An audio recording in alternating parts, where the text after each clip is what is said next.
Hey everybody, have you heard about the Drunken Peasants Patreon? It helps support the show while getting you some cool perks. Check it out!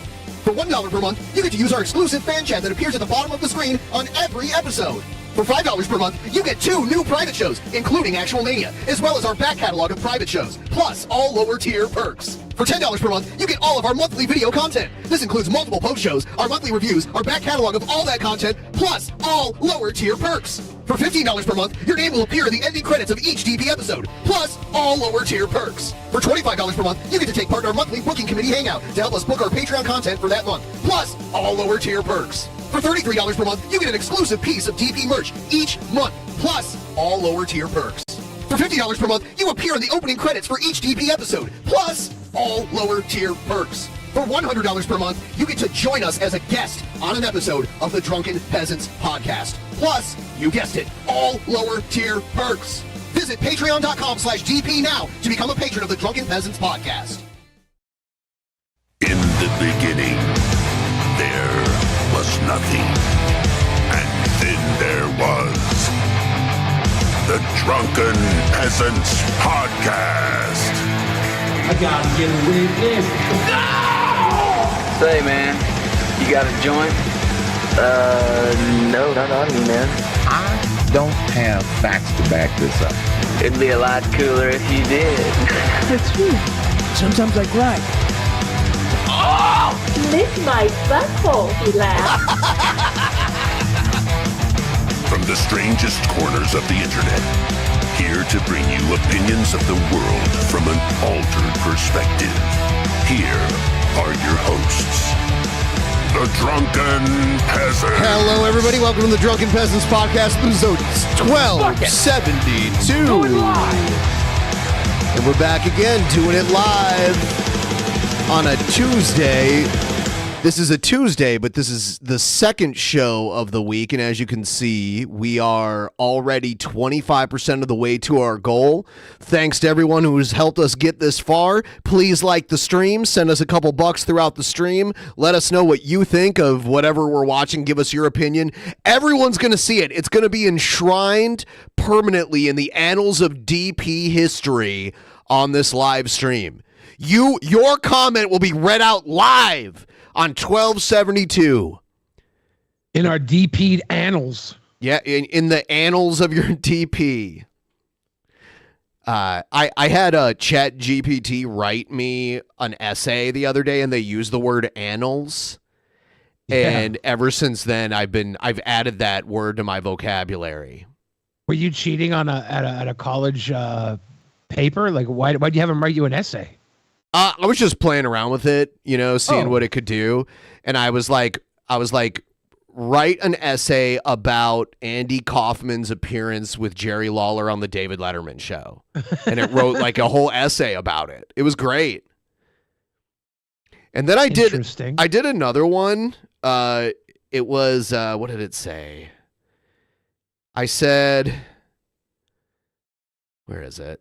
It was, write a short story about Barack Obama time traveling to ancient Egypt and helping King Tut institute a universal basic income, but aliens come and try to stop him. Then Obama travels further back in time to capture and tame various dinosaurs so he can bring them back to Egypt to help him defeat the aliens and bring universal basic income to ancient Egypt.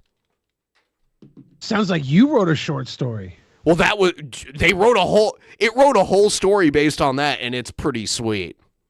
Barack Obama, dino taming UBI ambassador is basically what it was. Interesting. Yep. I know everyone out there's like, I would read that. Yeah, everybody right now is they're pre-ordering it. Yeah. I can't wait until ChatGPT just writes you erotic fan fiction of yourself. Yeah. I mean, I could probably do that. I think it could. Oh, no. Actually, no, it's like PG only. It does like PG only stuff. And it won't have to break that. And it won't say like mean things about people. Usually it'll say like they got embroiled in controversy, and that'll be like all they really say about it. I bet the retarded pink polar bears were in charge. They were. Yeah, that was Gail Cord Schuler. Oh my God, yeah, it was one of those days I was streaming alone, And Jeff Holiday popped in the chat and he's like, watch this Gale video. And he told me which one to watch. And it's kind of the new Popeyes one. Like it's like the latest Popeyes. Actually, they do go to Popeyes in it too. So it's the chicken is delicious. It is. It is delicious. I have to go all the way to Renton to get Popeyes. It's very sad. It's weird because gentrification brings less good fast food options to you. Yeah, but more good regular food options. Yes, you're right. You're right. Everyone, please like the stream. If I don't say it, people won't do it. It works. Please like the stream, and we're going to in just a moment here move on to something I had hoped wasn't the case. Uh-oh. Do you know about this? Did you hear about this? No, but if it's something you didn't want, then it's got to be terrible. I mean, like, as much as I goof on Cobra, I want him to not completely fuck up. I don't want him to completely fuck up, Ben? Yes, he did. He did. He had the opportunity with Puff to show his trolls that they were overreacting and that he could actually take care of a living animal. And you know what? It would have been one thing if he would have just woke up one morning and Puff was just dead, and he would have and you know he did everything on his staff. If he if he kept the cage clean and Puff had all the food he needed and all the heat and everything was good, and Puff just died, that's one thing. But now, due to social media posts from Cobra's sister, we now know how and why Puff is missing, and it's not flattering to Cobra. His sister? Yep, he has a sister. He has two sisters, actually. He has a sister. I think he has a half sister. He has like one half sister, and then I think he might have a full sister too. I'm pretty sure his dad and his stepmom have a kid, and then he has a sister through his biological mom and his dad too. But it's his sister's not much younger than him. I think she might be like a little bit younger than him. Oh, well, they're both half sisters. They're both half sisters. I didn't know. We're hearing about the sisters. I didn't know about Puff. Did Puff pass? More than likely. We don't know. If I had to bet everything I own, I would say yes. I would say I'm 99.9999999999999999999% sure that Puff has passed. I feel like you were screaming no at me in German. I was. It two birds with one stone. Two puffs with one stone, if you will.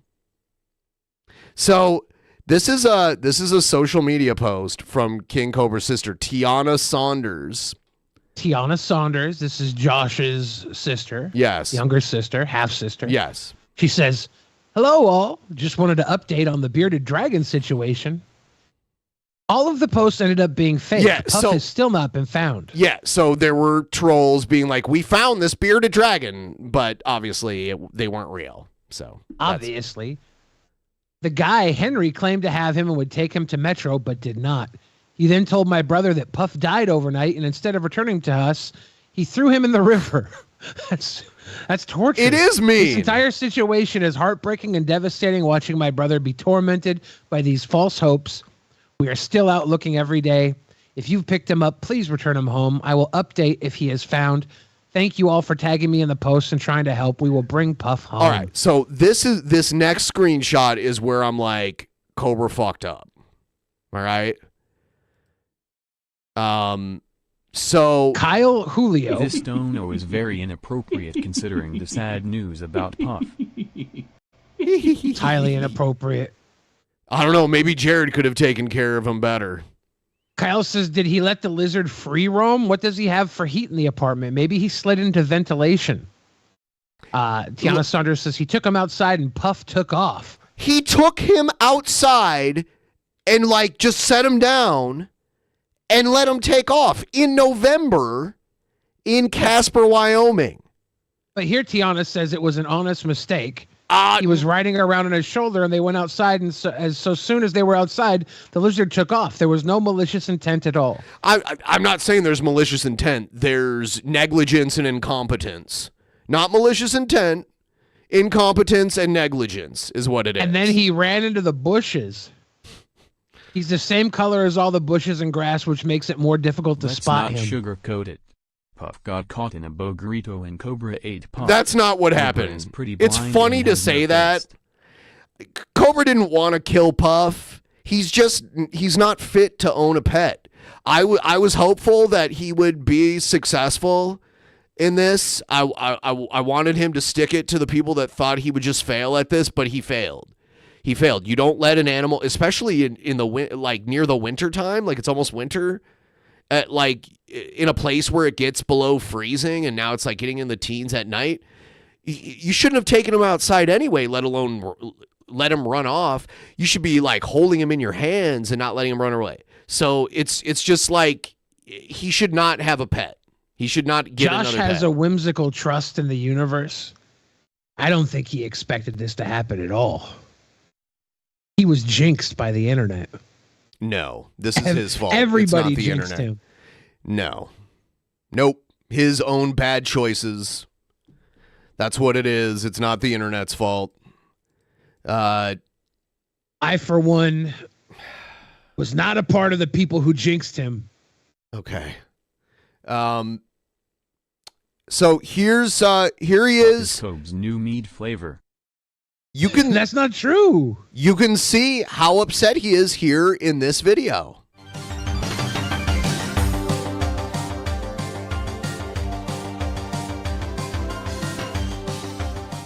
Well, we got ourselves a wine update.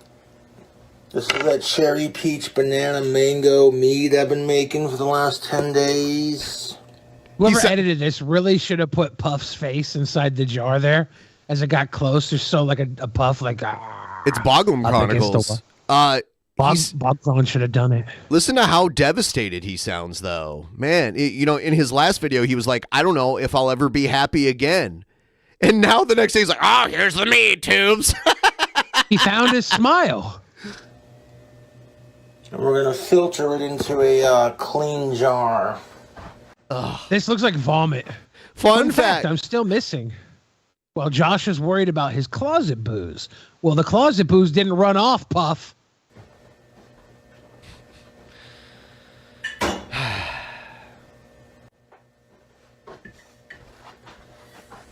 He should make some top ramen mead with the chicken flavored seasoning packets in it. Oh, God. What would be the best flavor to go along with honey wine? Top ramen powdered chicken flavored. Would it be the chicken flavor? Well, okay, so there's chicken, beef, and seafood or shrimp. Is it called shrimp or seafood? I think there's shrimp, and then there's Oriental. To lead the Oriental. for Mama JF. He said he won't come back till she's safe and sound. Yeah, thank you. Yeah, we have kind of created this narrative that Puff ran away to be with Mama JF. He was very offended by Cobe's, non-related alive human. He was really mad about the human part. Because he's love, you idiot. He's love.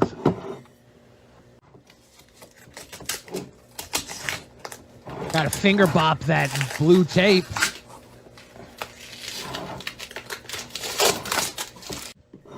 Take the lid off and have a smell of it. Gotta get a whiff.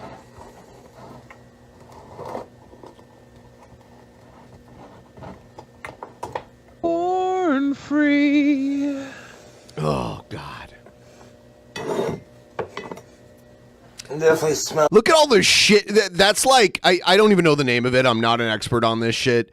But it's the thing that you use to like burp fermenting alcohol. I don't, whatever it's called. But look at all the shit that's like clogged up in there. He needs to clean that shit. See, it looks like mold up towards the top.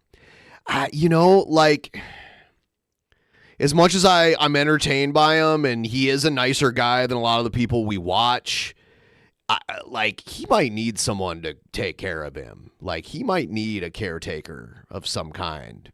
Yeah, like a big boobed goth caretaker that likes to bang. No, that's not happening. That's not happening. That's what he needs. I don't think so. I think he would find a way to fuck that up. That was a little suggestive. Fuck that all the way up. No, I need a clean knife. Something to scrape the fruit out. Put it in here. In many ways, I blame Clint. I think Clint probably already knows his son really isn't fit to live alone, but Clint is kind of in midlife crisis mode, so he doesn't want to have to deal with a 32-year-old son that needs being taken care of. You know, he's going on vacation to the UK and Ireland and shit. It was funny because Cobes was talking about it like he was going to go. I'll be his sugar daddy. Yes, fish tacos. You could do this. Do your thing. I mean, if you really want to do that, I have a feeling it might Get him not. a big booby goth nurse. Everyone, please like the stream. Oh my God! Look at the congealed topping of that. I'm gonna try pouring the liquid through here. Don't do it, Cobes. Don't fucking do it. I think he's gotten better at this, where it doesn't overflow and spill everywhere, which is good. So he's learning, but I'm not so sure this shit would pass like a health inspection. It looks like strawberry banana afterbirth. Yeah. I like to strain the fruit out of my mead after 10 days. It's like 3, 4 o'clock in the morning, so don't mind me. Roger Wilco says he makes $3,000 a month in donations, but can't make $750 rent because of his DoorDash addiction. His DoorDash addiction is entertainment. He wouldn't make that $3,000 a month if he wasn't always buying garbage. No. I disagree. The DoorDash you're talking about is the shit the trolls send him. That is entertainment because it's gross, fucked up, all sauce sandwiches and all that. The shit he orders on DoorDash, not so much. It's not so much. He always orders cool food reviews. I don't agree. And plus, entertainment isn't worth having your bank account in the negative constantly. He's got to do what he's got to do. Him and Hassan Piker work very hard for the money. Hassan Piker is a multimillionaire. Yeah, that's what Hassan makes Piker unfair probably to has KingCobra. never had a bank account in the negative. I guarantee you Hassan gets DoorDash more than KingCobra. Yeah, Hassan Piker can afford it. What's your point? I'm saying the world is cruel, and if Hassan Piker had his social way, KingCobra would get the same amount of DoorDash Hassan Piker got. Going on, I've been like a bit of a nervous wreck, to say the least, but things will get better. I got a good feeling. That's a really pretty color of wine, too. I like that. Beautiful pink wine. I mean, it's an appetizing color. I wonder what it smells like. You know, Pink Panther coming along nicely, tubes. Fun fact: bearded dragons tend to be friendly, docile, and tolerant of humans. They are, yeah.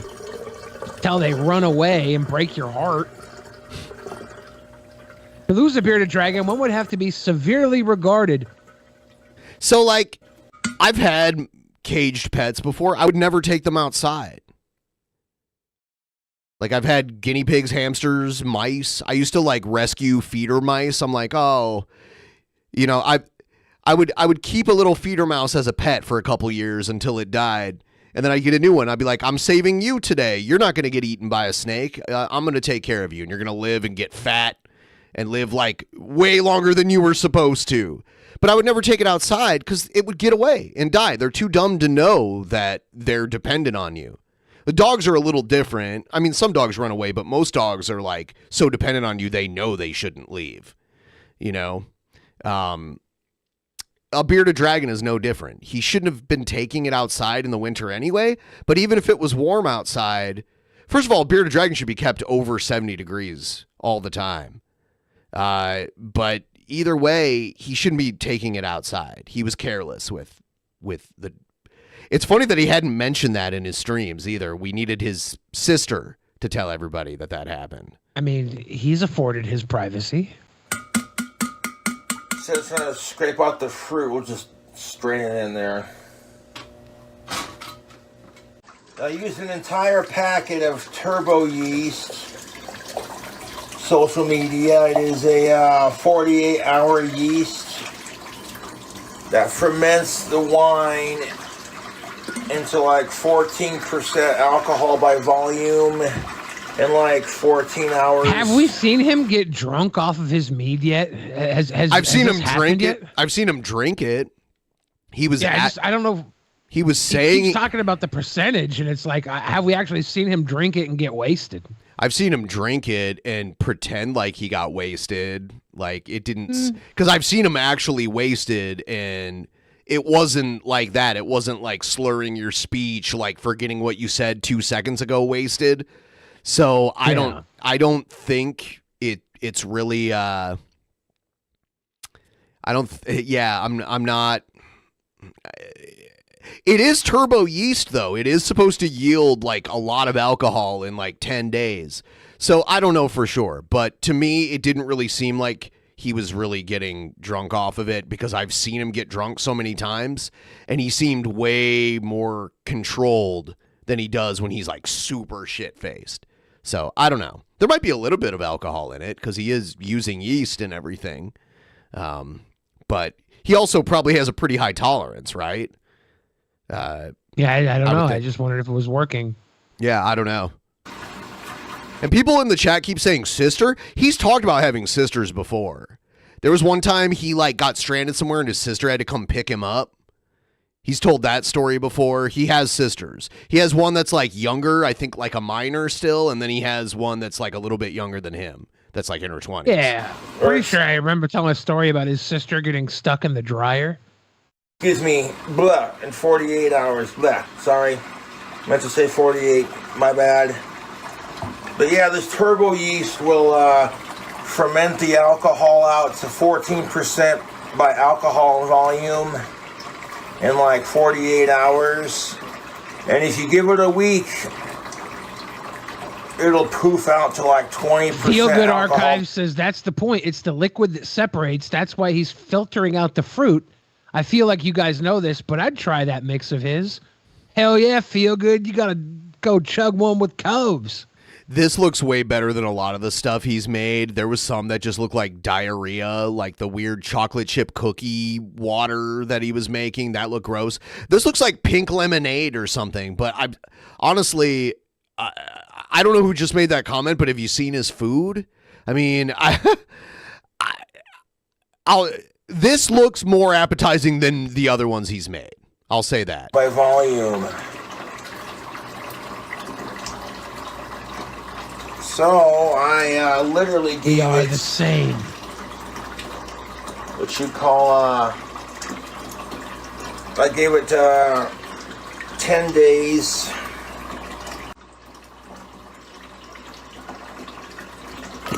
Oh no! Made a mess. Not as bad as the other times, though, where he just, like, spilled shit everywhere. Yeah, he's getting better and better at this. I hope that the meat actually gets him fucking wasted. I made a mess.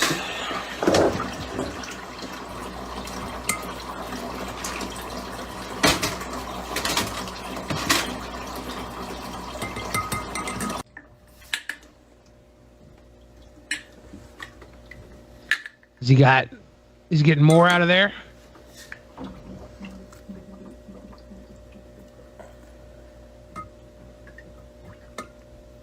There you go, King. Every last drop.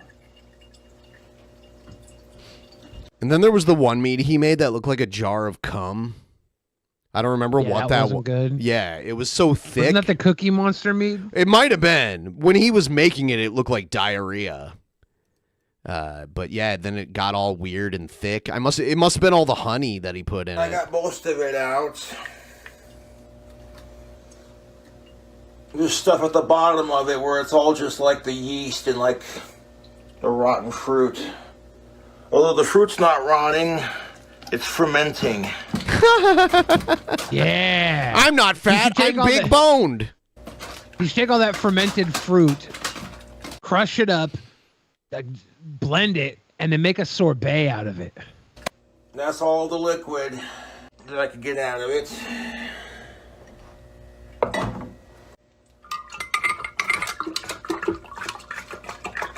Fun fact, non-wild bearded dragons can survive without a heat lamp for up to 72 hours in cold temperatures. It's way over 72 hours. It's like almost 10 days. I wonder if they have like a laundry room or something that Puff could have wandered into and is chilling. Tonight it's currently 26 degrees Fahrenheit in Casper, well in the danger zone for young Puff. Under 70 is a danger zone. Thanks, Josh. Hope the mead turns out good. Well, Puff, I got to be honest, you shouldn't have ran off. Wash her out. That's like half a jar of my homemade mead. I hate how he uses his clothes to wipe up shit. And then he keeps wearing the clothes, and you'll see him wear this same shirt for like the next month. And he uses it to like blow his nose in and like wipe up messes and shit. Yeah, it's just a little tropical blast. All the liquid's been strained out of it. Not too shabby. But that's not going to do shit for us, folks. So He's using his jacket now to wipe shit up. Does he not have... That's a Carhartt. He needs like a paper towel. He needs like paper towels or even just like a rag. Is like even a dirty rag that he uses all the time is better than his shirt. That's a Carhartt, isn't it? That's good wiping. Yeah, it smells delicious. I ain't gonna stunt, yo. So we're gonna add. Cobra looks like he's perpetually coming back from Vietnam. Yeah, but he's so young that it would have been like his grandfather that would have went to Vietnam. He's just been coming back for a long time. Filtered water.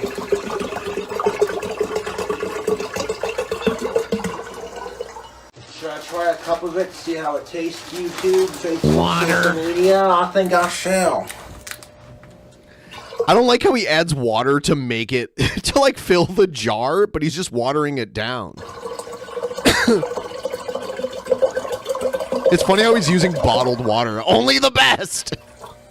They got him that bottled now water. Now if I pour myself a glass, it'll still be full. Like I said, that 48-hour turbo yeast will give you 14% alcohol by volume in like 48 hours. But then if you let it ferment for a whole week, you'll get 20% alcohol by volume. I don't get the like let's drink some of it now that we just made it too. Like that's not how alcohol works. Volume in like a week. But I let it Fun fact about the same amount of time I've been out in the cold. ... In there for like at least 10 days. He needs a fucking ladle. Oh my god! Get him a ladle. He like overflowed it. What? Ah! Get him a ladle. And I spilled it all over the place. Yeah, we saw. Having a goddamn beer bash over here, Josh. You can hear it like dripping from the countertop onto the floor. That's how you know she's a good girl. I will find Puff. Just gotta keep looking. I mean, hell yeah. If there's stray cats in your neighborhood, they probably found Puff first.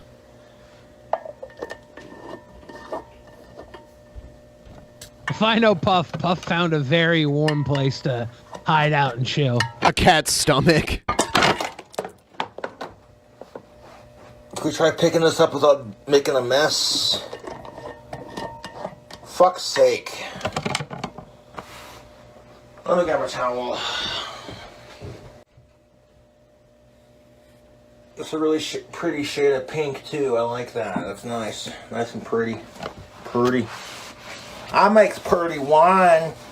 I'm confident I'm gonna find Puff. I just gotta keep looking. Pound for pound, house cats are very deadly predators. Like out and about. I watched something about like how house cats take down a lot of animals, like, and for its size, they're like one of the most efficient predators out there. It's kind of surprising because they're so like cute and docile when they're your pet, but when they're out hunting all day, they'll fuck up some birds and some like whatever the smaller animals are in the area. It's crazy how efficient they are. Sounds like a bully to me. I'm doing everything I can to look for the guy.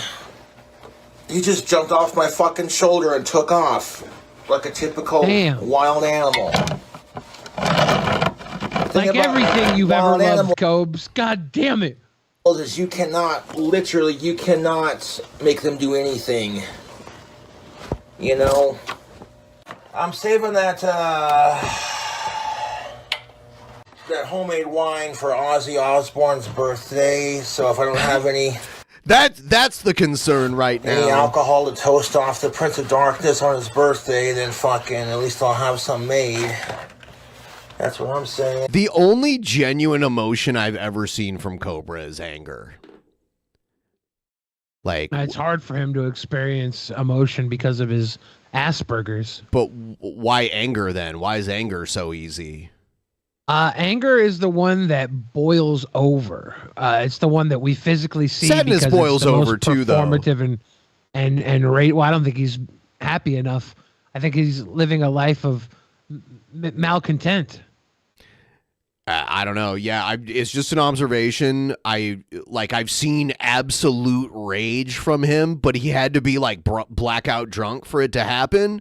But I've never seen like genuine laughter or even sadness. I've seen some crocodile tears from him a couple times, but it seemed more performative. Like rage is literally the only genuine emotion I've ever seen from him. If Josh had as many people showing him love and affection as he has showing him anger and rage, we would see him boil over in happiness. I don't think so. That's how love works. Nope. Well, YouTube, cheers. As someone who has loved before, I can promise you that's how love works. Whenever someone starts a sentence as someone, you know they're full of shit, because otherwise they just say what they want. They wouldn't try to use their own experience to bolster their argument. As someone who has used his own experience cheers to make finding points, Puff alive and safe. I assure you can do that. That's how you know he's full of shit.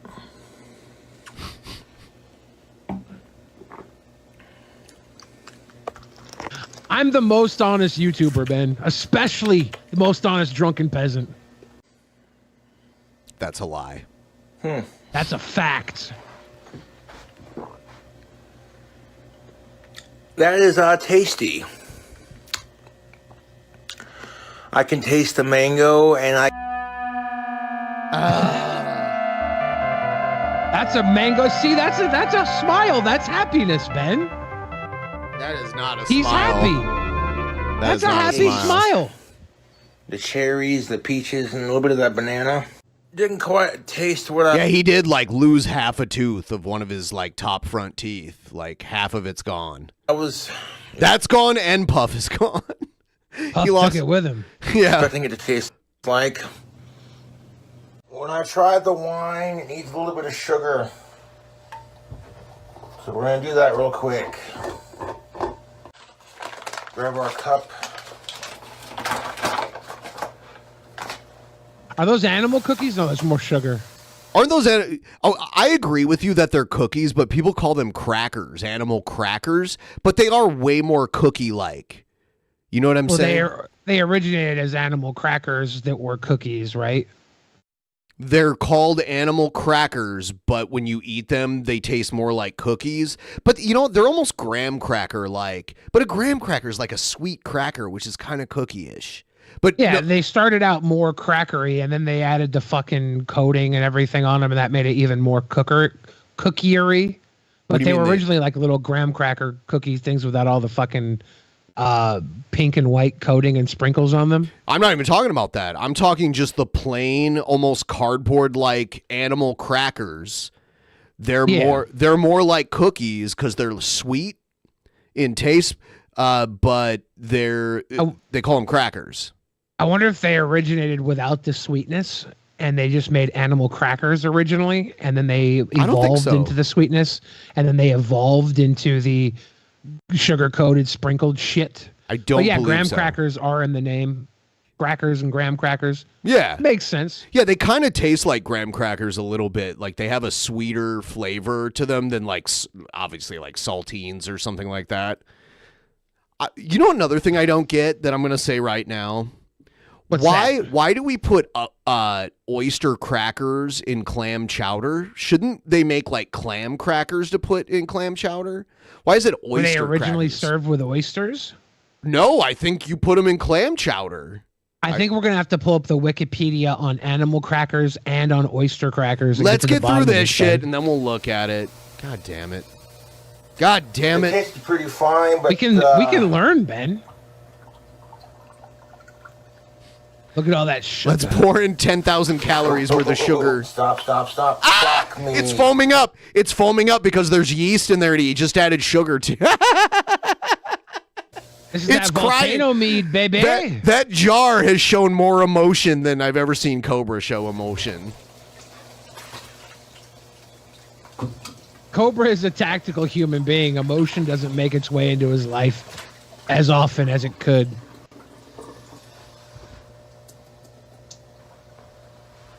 So he filled it all the way to the top with water, which he shouldn't have done, and then he added sugar to it, which yeast will feed off of sugar. I'm gonna keep looking for Puff. We'll find him. Sorry, I'm confident bud. about it. Never give up hope, Cobes. Fun fact, I'm a bearded dragon popsicle by now, Josh, but thanks anyways. Well, Josh loves bearded dragons.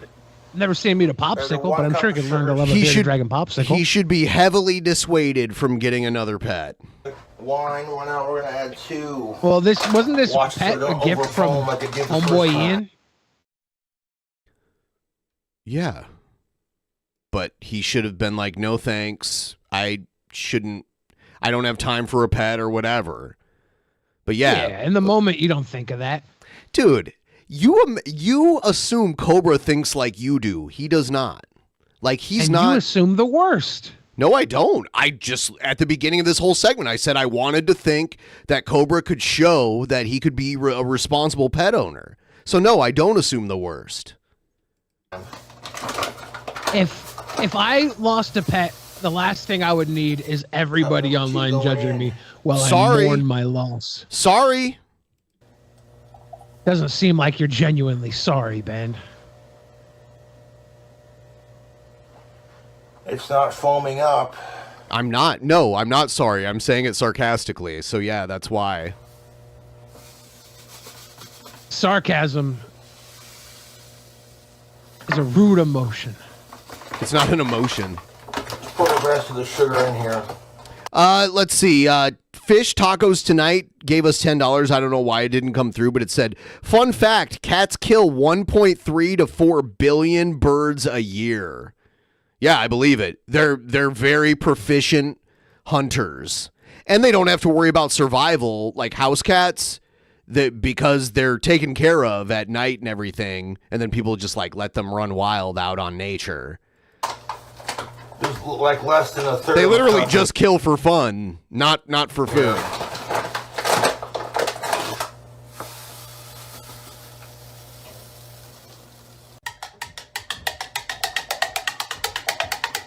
How many times are you gonna spill it and then have to refill it? Does this happen more than once? He should stop refilling it all the way if he's going to add more stuff to it.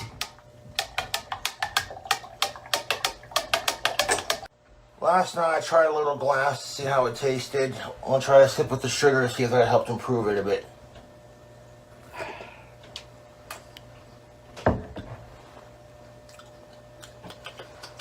There we go. That is perfect. Add more sugar and yeast to it. That is delightful. I don't get the point in tasting it before it ferments because that's what you're going for. Like, when people make beer, they don't take a sip of it before they start the fermentation process. Do they not taste it as it goes through to see if they Nope. should add anything to it? No, not usually because they have like a recipe, so they already know what they should add to it. Well, yeah, he's not going off a recipe though, so you might be chefing you will around. defend him no matter what he does. Yeah, I don't have to defend him. He's living his life. I just don't have to attack him either. I'm not attacking him. YouTube. I'm commenting on what he does. It was all right, As but it am didn't I. have that sweetness to it, you know. We got our homemade cherry peach banana mango wines ready to go. Save that for Ozzy Osbourne's birthday. When is Ozzy's birthday? We'll have to Wikipedia that as well. We have animal crackers, oyster crackers, Ozzy's birthday. We gonna learn something. Ozzy's birthday is December 3rd, 1948. Is a day after Britney Spears' birthday. Cobra can do a twofer if he gets that pink punch ready. Pescator says Cobra thinks he's a pro winemaker. He also thinks he's a wizard, makes magic wands and casts spells. One of these he might actually be closer to. I can't tell you which one. Animal crackers. Let's see. Egghead says he cares more about Osborne than he does about that damn bearded dragon. Wow, Egghead, I thought you of all people would appreciate when something you love leaves you. An animal cracker is a particular. It didn't leave him, by the way. He fucked up and let it run away. Yeah, animal cracker. One way to look at it. It's a particular type of cracker baked in the shape of an animal, usually an animal either at a zoo or a circus, such as a lion, a tiger, a bear, oh my, or an elephant. The most common variety is light-colored and slightly sweet, but darker chocolate-flavored and colorful frosted varieties are also sold. Although animal crackers tend to be sweet in flavor like cookies, they are made with a layered dough like crackers and are marketed as crackers and not cookies. So that's why they're made with a layered dough like crackers. Okay. Yeah, so it's the type of dough, but yeah, it is sweet like a cookie. Place of origin, England, too, which is like in the UK, a cookie is called a biscuit there. Yeah, that's why over on the Barnum's animal cracker list below, they say type, it says biscuit/cookie. Yeah, makes sense. That's the type of cracker. And what was the other thing we were looking up? We got to look up oyster crackers. Oh, yeah. Which, strangely enough, in the UK, in London, your transit pass is called the Oyster card. I don't know why. Oyster crackers are small, salted crackers, typically rounds about 15 millimeters, 5/8 of an inch, in diameter, although a slightly smaller hexagonal variety is also common.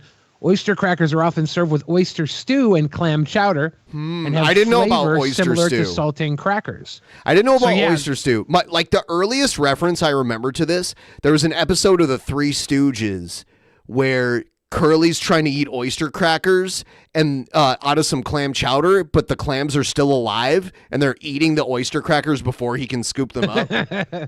That's pretty good. Yeah. So the oyster crackers are popular in northeastern United States where they're served as an accompaniment to soup, and in Cincinnati area where they're frequently served with that city's distinctive chili. Yeah. Yes, it's true. You do. If you go to Skyline Chili, you get a little packet of oyster crackers on the side. So yeah, I guess they're oyster crackers because probably oyster stew predated the clam chowder. I have no idea. I mean, they are more in the shape of an oyster. Okay, so etymology down there. The origin of the term oyster cracker is unclear, but it may have been they were originally served with oyster stew or clam chowder, or possibly it looks somewhat like an oyster in its shell. I agree Other with that names part. include water cracker, Philadelphia cracker, and Trenton cracker. I'm glad we're not on Twitch right now. We might get banned for this whole segment. I said it with the A at the end for Philadelphia. Yeah. So it's not clear. I don't know which came first, oyster stew or clam. It's hard to tell. I mean, they're both just hearty soups, you know? I think it's interesting. It could be with the oyster stew, and it could be because they're semi-shaped like an oyster. It definitely looks more like an oyster. Sure. Like the shape. It's almost like a diamond shape almost with flat tips. And if this company, the Westminster Cracker Company, has been making oyster crackers since 1828, I think we might go a little further and look up oyster stew, and then look up clam chowder and see what. So oyster stew, clam chowder. Here we go. Now this is from stew. Oh shit. Sorry. But yeah, I think it probably. I think it probably just takes us to stew. From It does. oyster stew. It does. And then clam chowder actually has its own page. Yeah, I wonder 18th when century. clam chowder. Yeah, stew was definitely predates clam chowder, right? So I would chowder imagine is they were almost making oyster stew. You're prior. imagining. Well, I don't know. There's no way to know. I don't. Stew's been around for longer than 18th century, right? I have no idea. Well, stew I in guarantee you it has. Well, hold on though. Stew in general, sure, but how do we know that there was oyster stew? Like you're saying, just stew in general, and that could be anything that could be vaguely labeled as stew. I think if clam chowder came about in the 18th century, they probably were making oyster stew prior to that. That's all assumption. But with good reason. Okay. Let's see.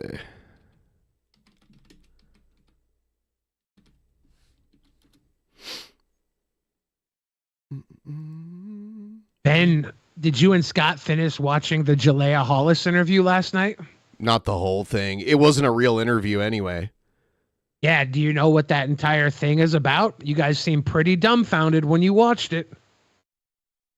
It was like a promo thing. I found oyster stew on Wikipedia, and it looks like clam chowder. And it's popular in the U.S. and in the Gambia, which is an African country. I actually had a guy I worked with years ago that was from there. It's His name was It's Stu. New England. So oyster stew is a New England thing. I mean, yeah, there's nothing here to make me assume it's older or younger than clam chowder. In many ways, it seems like it's similar and has similar origins. So yeah, I'm not just gonna be like, well, stew is older, so oyster stew is definitely older. There's oyster nothing. stew is traditionally a Christmas dish in the southern United States. Uh-huh. Yep. And Thanksgiving in New England. Yep. Which I've never heard of it before. There's probably a place somewhere around here that sells it though, because oysters are fresh here all the time. It's interesting that it's a Gambian thing too. It's a very obscure, small African country. Off the coast. Yep. All right. Let's take a look at the next thing. Yeah, but the Jalea Hollis thing, it was pretty clear to me that they were acting. Like, I don't know if it was like improv or something, but it all the girl on the couch is the actual rapper. Really? I'm 100% I'm convinced. If you watch the video, halfway through the video, Jalea Hollis on the couch, the white girl says to her, "Are you Jalea Hollis? Are you Jalea Hollis?" And it's like, yes, she is. This is all a setup to promote her music. You're probably her friend. You guys are doing this thing. When she did the rap video where she was dropping the N-bomb on the desk in front of the old guys, they bleeped her mouth, but not the N-bomb. So she probably wasn't even saying the N-bomb in front of those guys. I've seen them do that in other videos too. Yeah, but it was This pretty is a obvious weird Billy the Fridge conspiracy theory. It makes sense. No, yes, makes sense. Yes, Billy, we know all of your ideas make sense to you. No shit.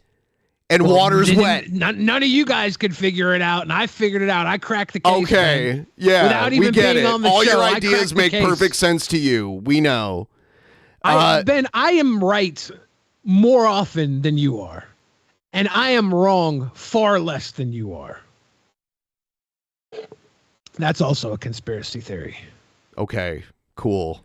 That's so awesome. Let's take a look at, this is Nerdrotic versus the Marvels. So like Nerdrotic, we haven't actually watched him, but this is a video he made about the Marvels. We have a sold out show and I'm about to surprise the fans. I hope they recognize me. Hi, I'm Bree. I'm that one in the center. I'm so excited to be here. I'm so excited to welcome you all. You look so beautiful. That's not really the audience. What has all of this coalescing been like for you? It's been a lot. Hi. So are you excited to see it or like no? Note to Marvel, the women have something to tell you. Now, I'm sure you've heard the term MCU. And yes, the term is extremely offensive, but it's also becoming undeniably true. I cannot even fathom the full circle-ness of all of this. I try not to. It's extremely offensive, but it's also undeniably true. Nerdrotic.com. There is no MCU, but maybe there should be. This is an article from the Nerdist back on August 31st, 2022, which hasn't aged very well, but it serves a powerful purpose. The Marvel's failure is a massive win in the culture war for you and me, and we will get to that. But first, I'd like to welcome the almost 900,000 Awakening Wonders out there. Lovers. That's the same term that what's his name? Russell Brand uses for his subscribers. Awakening Wonders? Yes. Of all things good, dislikers of all things bad, and the 40% who haven't subscribed yet. Because as sure as the sun is gonna rise in the east and set in the west, as sure as the Rings of Power Season 2 is gonna be a massive failure, as sure as Disney's gonna put a ticket in, make a name gay. We knew The Marvels was going to be a complete disaster, and the only question was how much, and it turns out it exceeds our low. You shouldn't use a ring light when you wear glasses, unfortunately. Should not do that. Lowest expectations. The Marvels isn't just a box office bomb, it is an undeniable, catastrophic failure, and again, a win. The good news is the Marvels did bring people together, just not in the way Disney Marvel intended. Before we even get started, I want you all to make sure to stretch because I don't want you pulling a hammy on your well-earned victory laps.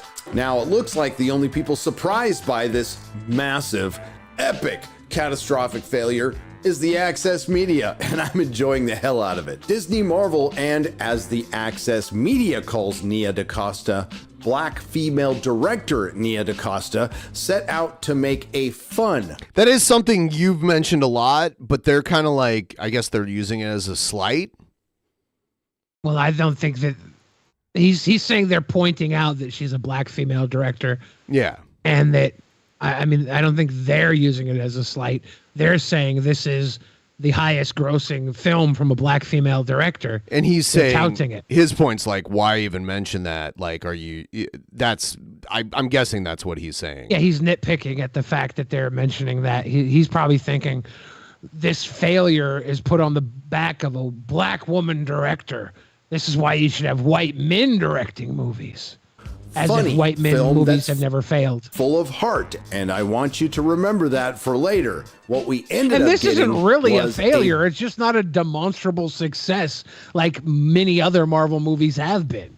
We're experiencing Marvel fatigue with or without these guys critiquing on it. Boring, miserable film that lacked any soul. And the cope from the Access Media has been nothing short of glorious, ranging from the Marvel Cinematic Universe's audience has aged out overnight to lack of promotion due to the Film Actors Guild strike, which, in my opinion, has helped the film instead of having a $46 million opening.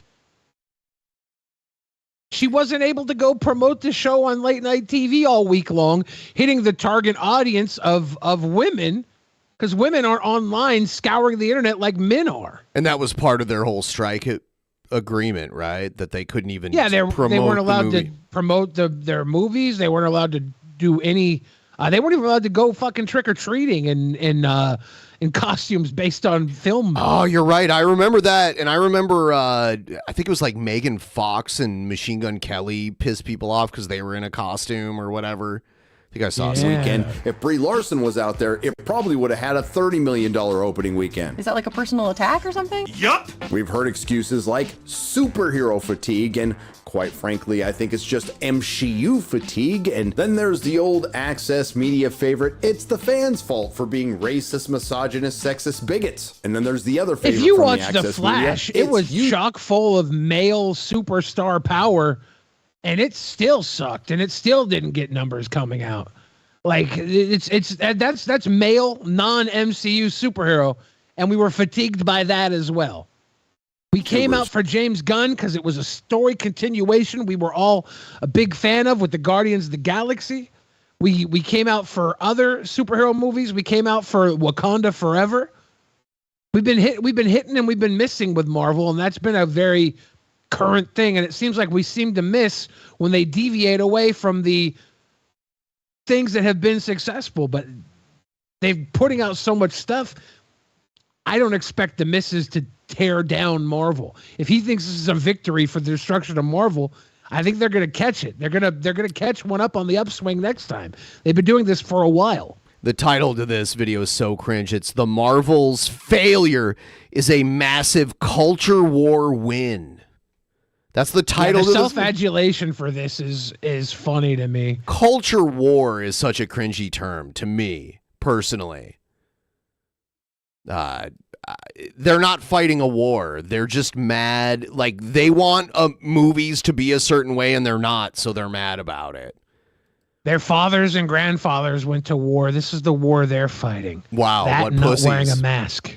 For precisely the same reasons. From the Washington Examiner, The Marvels bombs at weekend box office after anti-woke backlash. From Garbage Tier Inside the Magic, The Marvels director tackles anti-woke MCU fans. And from Forbes, which is now behind a paywall, The Marvel faces anti-woke backlash after box office flop. From CBR, The Marvels director reacts to MCU film's woke criticism. From The Direct, The Marvels director responds to woke backlash to movie. And one of my personal favorites, The Marvels box office North America wins a special box office record. It costs $2.5 million a minute, $43,000 a second, gets slammed by anti-woke backlash, and much more. And a lot of this might sound familiar, because it is. It sounds exactly like the articles that were written back in 2019 when Captain Marvel was released, but times have changed. What worked then isn't working now. Our good friend Scotty Mendelson, formerly of Forbes, famous Marvel shill, and big fan of cuties, agrees. I think what we're seeing is that the comic book superhero film, even from Marvel... Did he work on cuties? Really? They said a big fan of cuties. Oh, big fan. Dude, why are we still doing this? Like, why are... It's mostly on the right, is like, they're still using cuties to like... to kind of slander other people. Like when you say it about KingCobra? No. Oh.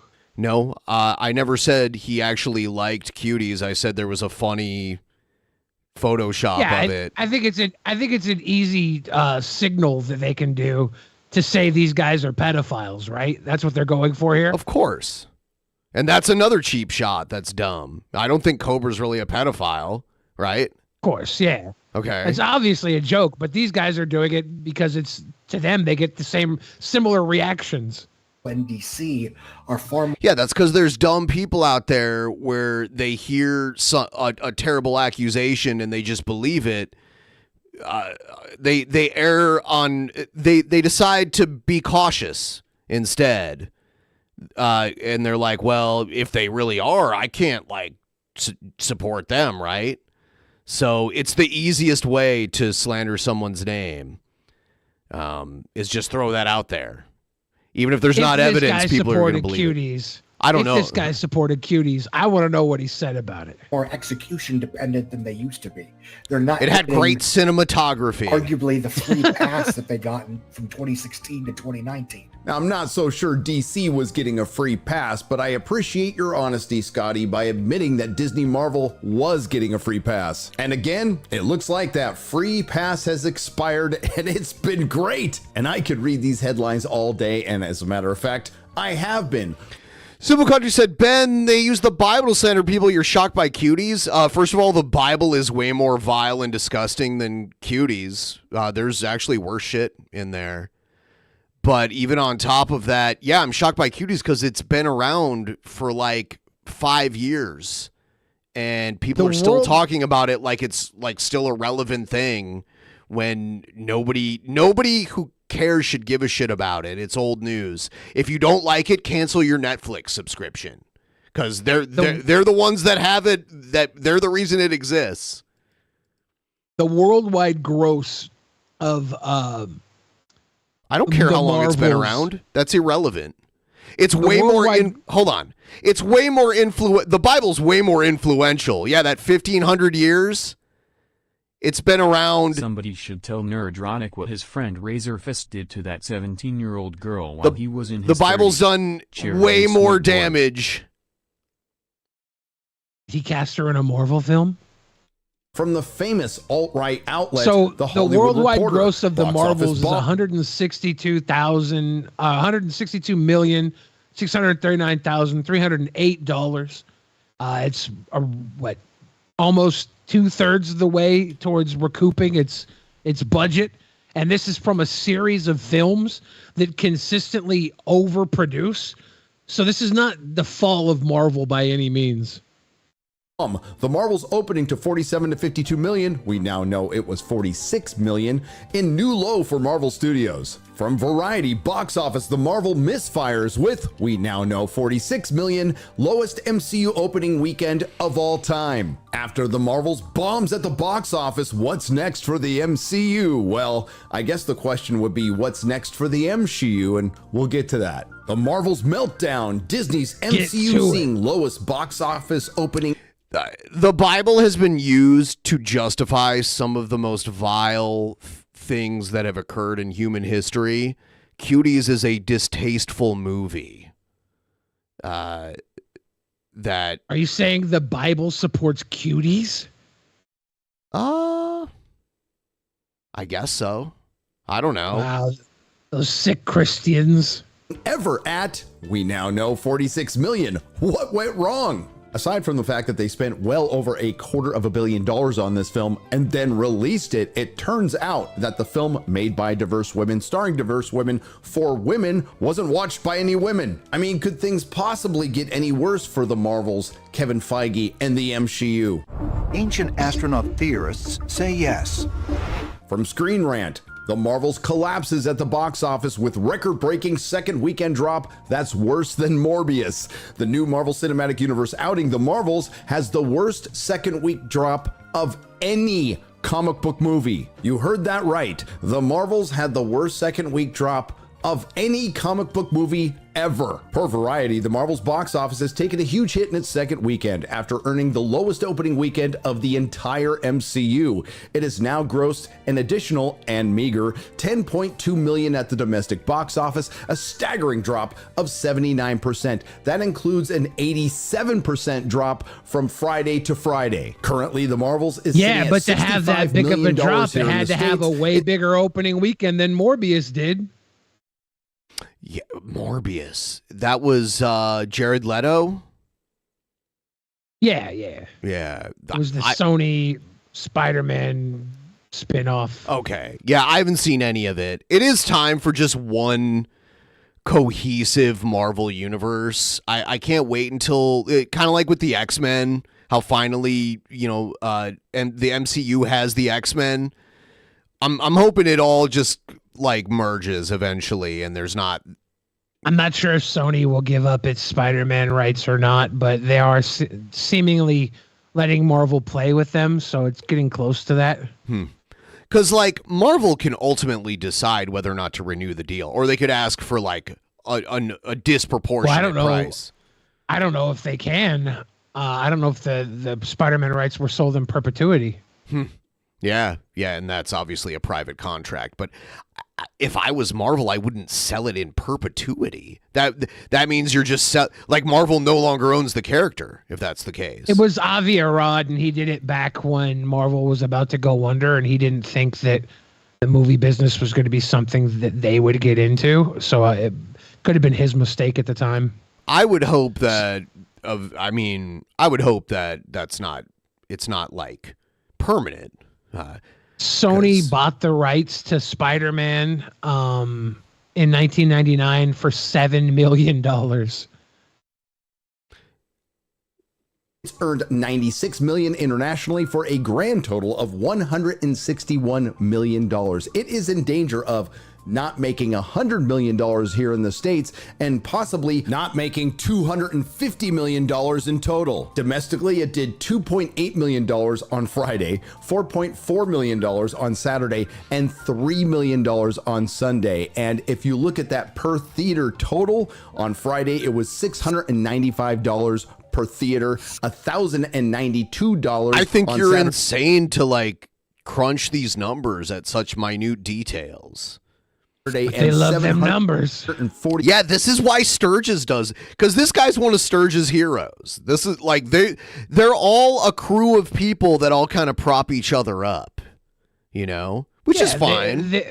They know their audience. Yeah. Their demographic is bitter, angry people who aren't getting what they need out of regular media.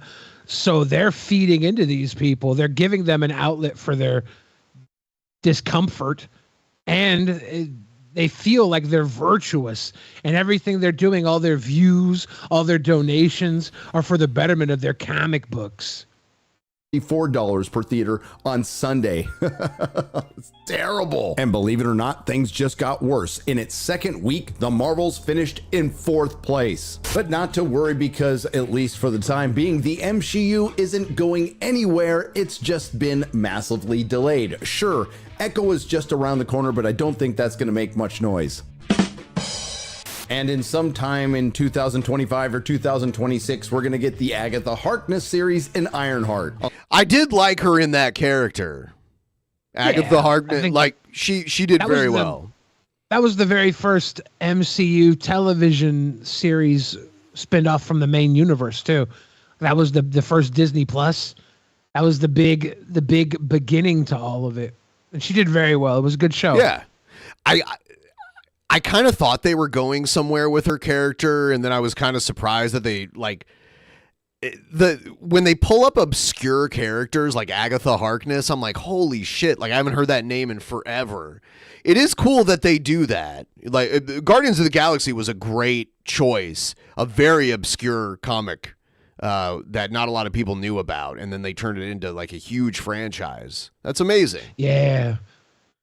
On the movie front, the Captain America sequel without Captain America has been delayed because it's being completely reshot and replaced with... Pescador says WandaVision was the only kind of good Disney Plus show. The thing about it is that a lot of people didn't get it at first. They tuned in and they saw like I Love Lucy and they were like, what the fuck is this? And a lot of people stopped watching. It was kind of a slow build. When you got what it was going for, then you were like, oh, okay. And you had to be older too to really get it. It's like, first it was I Love Lucy, then it was like Bewitched, and then it was like the Brady Bunch, and then it was like Malcolm in the Middle. It was pretty crazy how they did that. Yeah, it was an evolution of her coping mechanisms, basically. Yeah. When she was growing up and learning English through her war-torn country, she was watching these reruns and going through television, and it was her introduction to this Western world. And it was kind of because she's telepathic and everything. Like the world around her and her traumas were big influenced by it. It was interesting. The sad thing is like that whole thing was the House of M. And the X-Men were involved in that, in the original story of that, where she like creates a false reality where she has babies that aren't real, and Vision gets killed and everything. Like Magneto, because Magneto was allegedly Wanda's father. You know what I mean? So the original story of that, it would have been way better if they could have had the X-Men in it, but all this corporate bullshit ruins a lot of that, which sucks. Yeah, we might get a little tie-in with that here coming up now. A lot of the worlds are going to be switching together. I thought that the Loki series was really good. Pescator doesn't seem to think I didn't finish was any it. good, but I thought Loki was great. It's weird because Owen Wilson, he's part of the MCU because of that, and then his brother was part of the DCU. DCCU. Who was his brother? His brother was a character in Stargirl. It was a series. It was called Stargirl, and he was Stripes. Stargirl. So Starman was a DC character, and he had like this magical wand that made him all powerful, and Stargirl was like his illegitimate daughter, and she had a staff that was made out of the same stuff as the wand, and she had a sidekick. His name was, I think it was Stripes.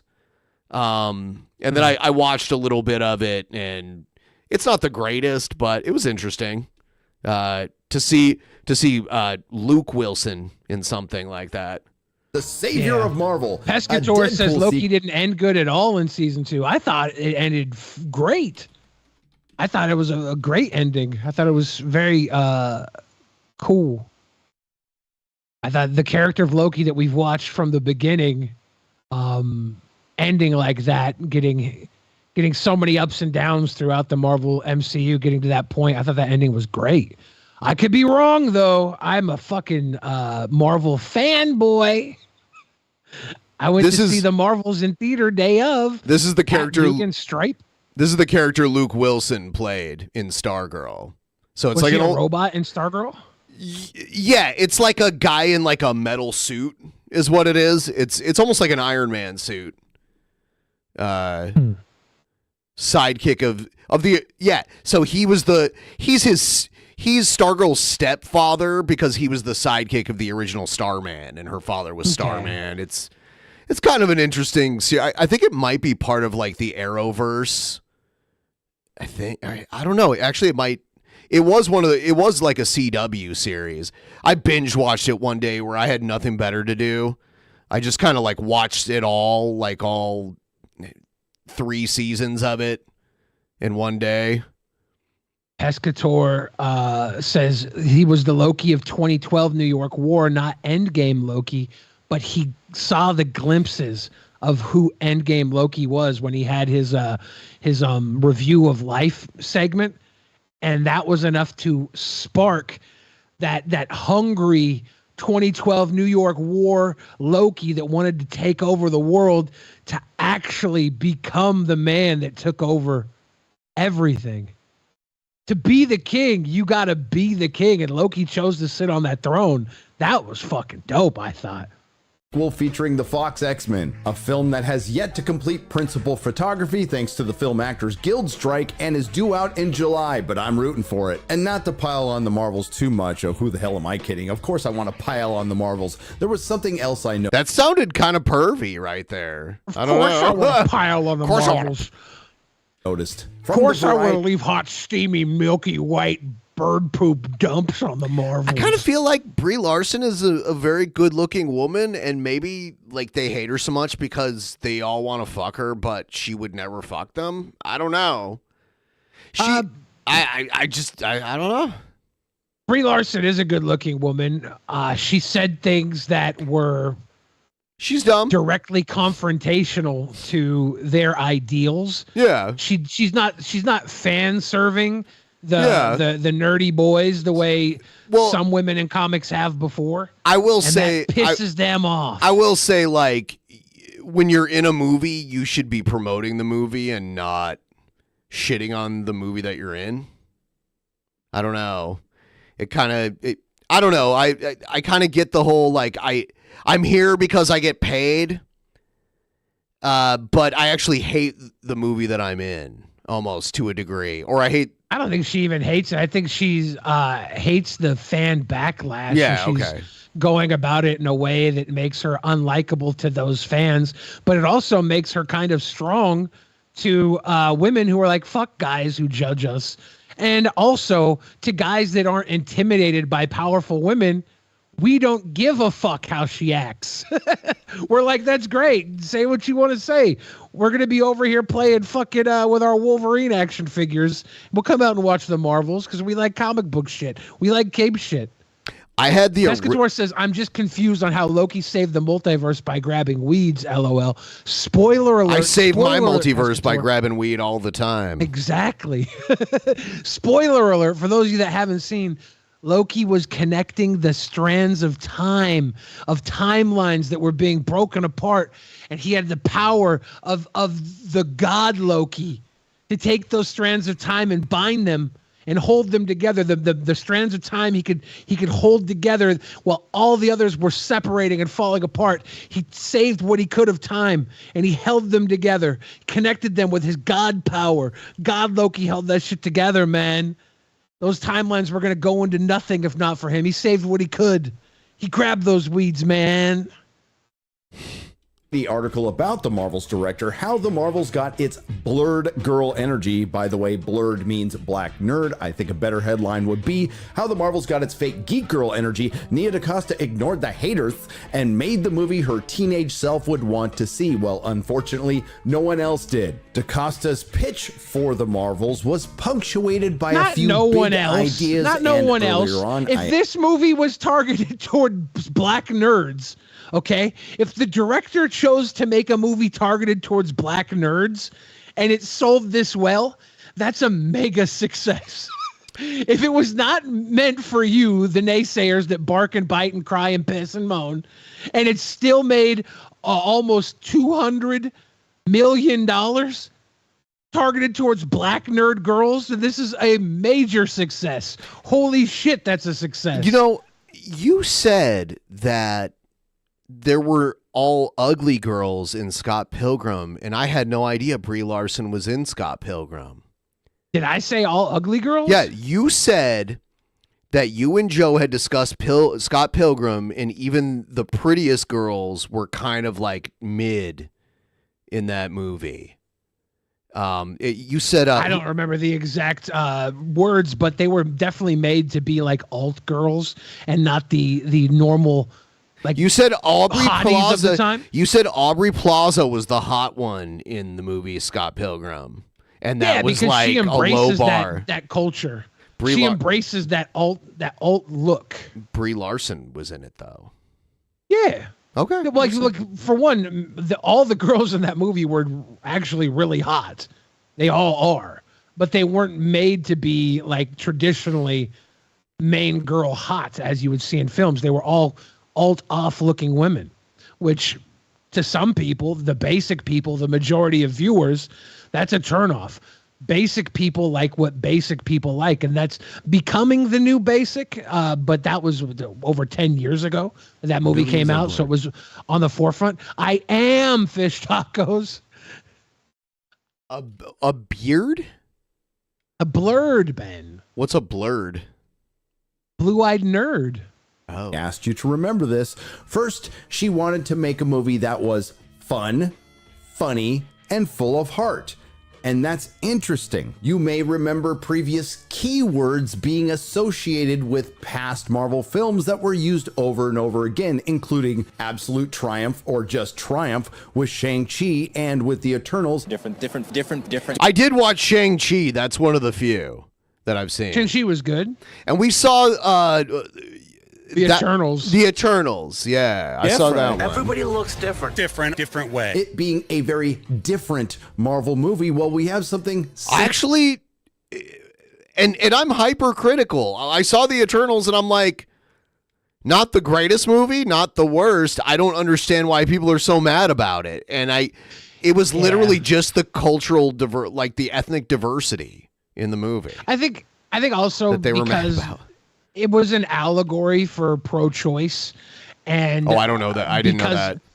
Because, well, I mean, I assume it was like if you look at it, they had the first on-screen sex scene. There was basically a baby, and the woman had to choose to abort the baby while the man wanted to keep it. The baby, obviously, being the gigantic fucking monster in the earth, and the woman won out on the choice there. So, I think it was kind of telling that story in a way that pissed off guys because the woman won. And I think some guys get a little fucking pissed in that scenario, whether they were aware of the pro-choice allegory or not. Similar here over at the Rotten Tomatoes verified audience scores, which are currently sitting at 83%. This movie was just fun. We binge watched Miss Marvel. Pescator says, has anyone in the MCU mentioned the Frozen, the Eternal, and the Ocean? I think they've had very little mentions to it, but supposedly the new Captain America is supposed to go into detail with that situation. But I don't know. Like, that's just what I've heard in from people who were talking about the area they were going with that. And I think it made it even more fun, exciting, and funny. Fun and enjoyable. Good action scenes and overall a ton of fun. Fast paced and so much fun. I loved it. It was funny. It's a fun movie. Great movie. Fun. Action. Yeah, fun. Like, people go to the movies for fun. I don't get, is he like, he has a problem with people calling it fun? Fun. And I gotta tell you, if you don't hate the idea of the movie being Brie Larson, it was fun. So like funny and fun are not the same thing too. Like yeah. And it was funny at points too. Like he's saying that the director wanted it to be fun, funny, and action packed. And if you're not going in to hate it, if you're going in looking to enjoy a comic book movie, it was fun, funny, and action-packed. It was. If you go in hating it, you're going to be able to pick anything apart. Great to see the girls going higher, further, faster. This movie was so much fun. It's sad to see how negative people are, and they just don't know how to enjoy fun movies anymore.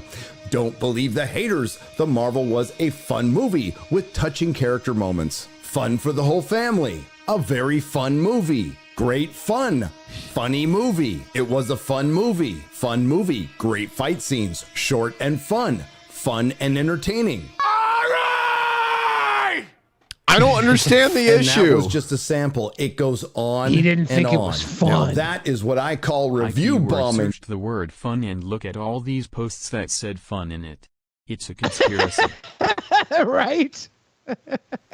But I'm sure it's a total coincidence. This never was really a matter of rooting for the Marvels to fail because we didn't need to. We knew it would, and it was just a matter of sitting back and waiting for it to happen. Because this isn't our first rodeo, and there's a lot of reasons this happened, including one pointed out by my good friend Chris Gore. Turning Marvel and Star Wars into girl brands I can't will believe prove people go to the movies to have fun. This is such a harrowing realization. Right?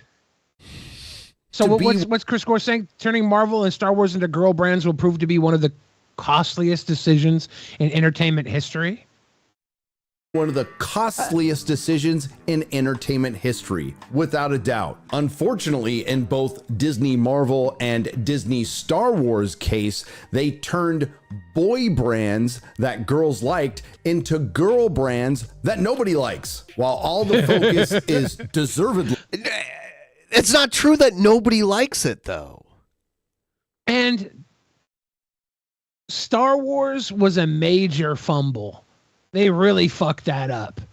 It could have been a brand everybody liked. It doesn't matter if Luke Skywalker is a girl if the story was fucking strong. And the problem with I think the Marvels did a good job of fixing this. The problem with Captain Marvel, the first one came out, it was in between Avengers Infinity War and Avengers Endgame. So it had to play back to the 90s and not really affect the two stories. And it was a cool mid-ground fill-in for that. But we all knew it was kind of like a fucking cracker. It was a palate cleanser. It wasn't anything that we're going to sink our teeth into. And this time that we sink our teeth into it, we get a little bit of depth that makes Miss Captain Marvel vulnerable. It introduces Miss Marvel, introduces characters. It doesn't bring any big star power out. This movie isn't packed to the gill with stars like the Chris's or Robert Downey Jr. It's Brie Larson and Samuel L. Jackson, and then people without any sort of star power. Is Robert Downey Jr. basically retired from the MCU? For now, but there's rumors that they might bring them back for one go, and when they're messing with time and everything. And then there's going to be a new younger actor that will be the new Tony Stark eventually, right? Possibly, yeah. They could reset everything. Yeah. So, but they could have one good return because of the way time's going around. They could have the best versions of, Tony Stark from every universe, or best version of Tony Stark come into this universe. They could pull a lot of stuff off, but it's possible he'll come back for one hurrah. Everyone keeps bringing up how Nerdrotic had a drug problem and how he did some time and stuff like that. I don't really, honestly, I don't need to go there to argue with his argumentation. I don't need to resort to like he made mistakes in his life. And I'm not really one to talk about someone having addiction issues or anything like that, so I'm not even going to go there. But I keep seeing it. It's fun to like to throw that shit at the people you don't like, but we can easily talk about his dumb ideas without even going there.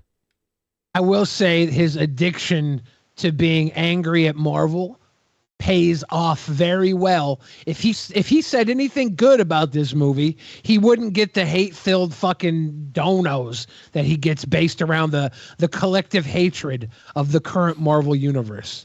So he's playing into the audience he has. He knows what he's doing. He has to talk shit on this whole fucking thing because it makes him more and more and more and more money and gets him more and more views.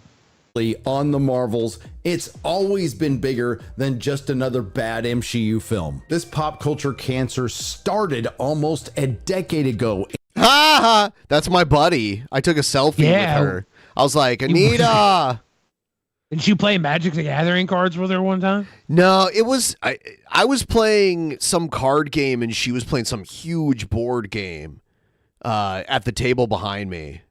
In gaming and comics. Then there was Ghostbusters 2016 and metastasized into Star Wars, Star Trek, and Doctor Who. And the corporations and Star Trek Discovery is epically bad. I've heard that the 13th Doctor, the woman Doctor, I heard that season was fucking shit too. I haven't watched it. I was never a Doctor Who fan, so I don't really know, but yeah. I got into it when they brought it back with Eccleston and David Tennant and Matt Smith. And then I watched like 1 or 2 episodes with Peter Capaldi and kind of backed out of it.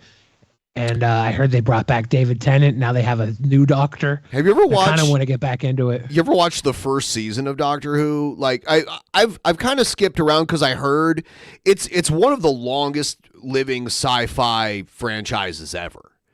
Yeah, it started in 1963, I think. Yeah, I think Star Trek was like 5 years later, 4 years later when it started.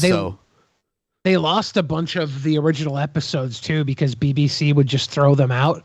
And I guess there's people who have found them, like they dug through the bins and kept them, but there's like a law against them having them, so they're afraid to come out publicly.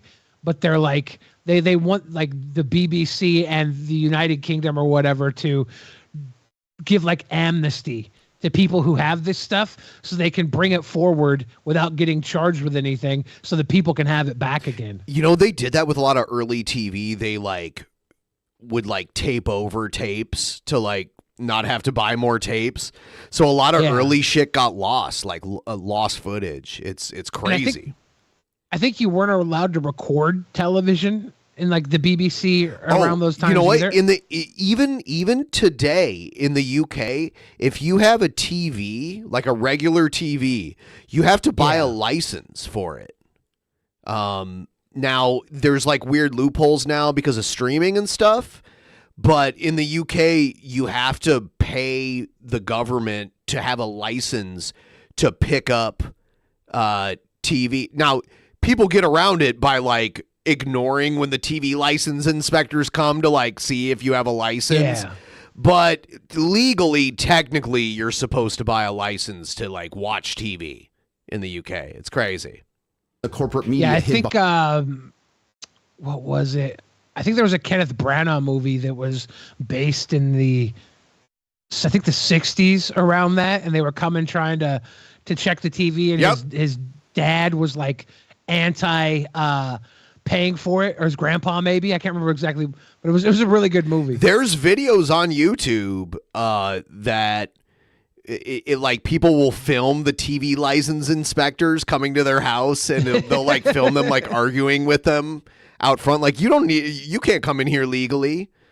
Behind these divided fandoms and pit one against the other while vilifying a large portion of it. Vilifying the very people you rely on, the fan, the paying customer. Poisoning and dividing fandoms that had gotten along in some cases for decades prior to that. Then it led to a full-blown fan revolt with the Rings of Power when the Tolkien fandom soundly defeated a trillion-dollar company in Amazon. And here we are a year later, and just in the last couple of months, we've seen Ahsoka they fail. soundly defeated a trillion-dollar company in Amazon.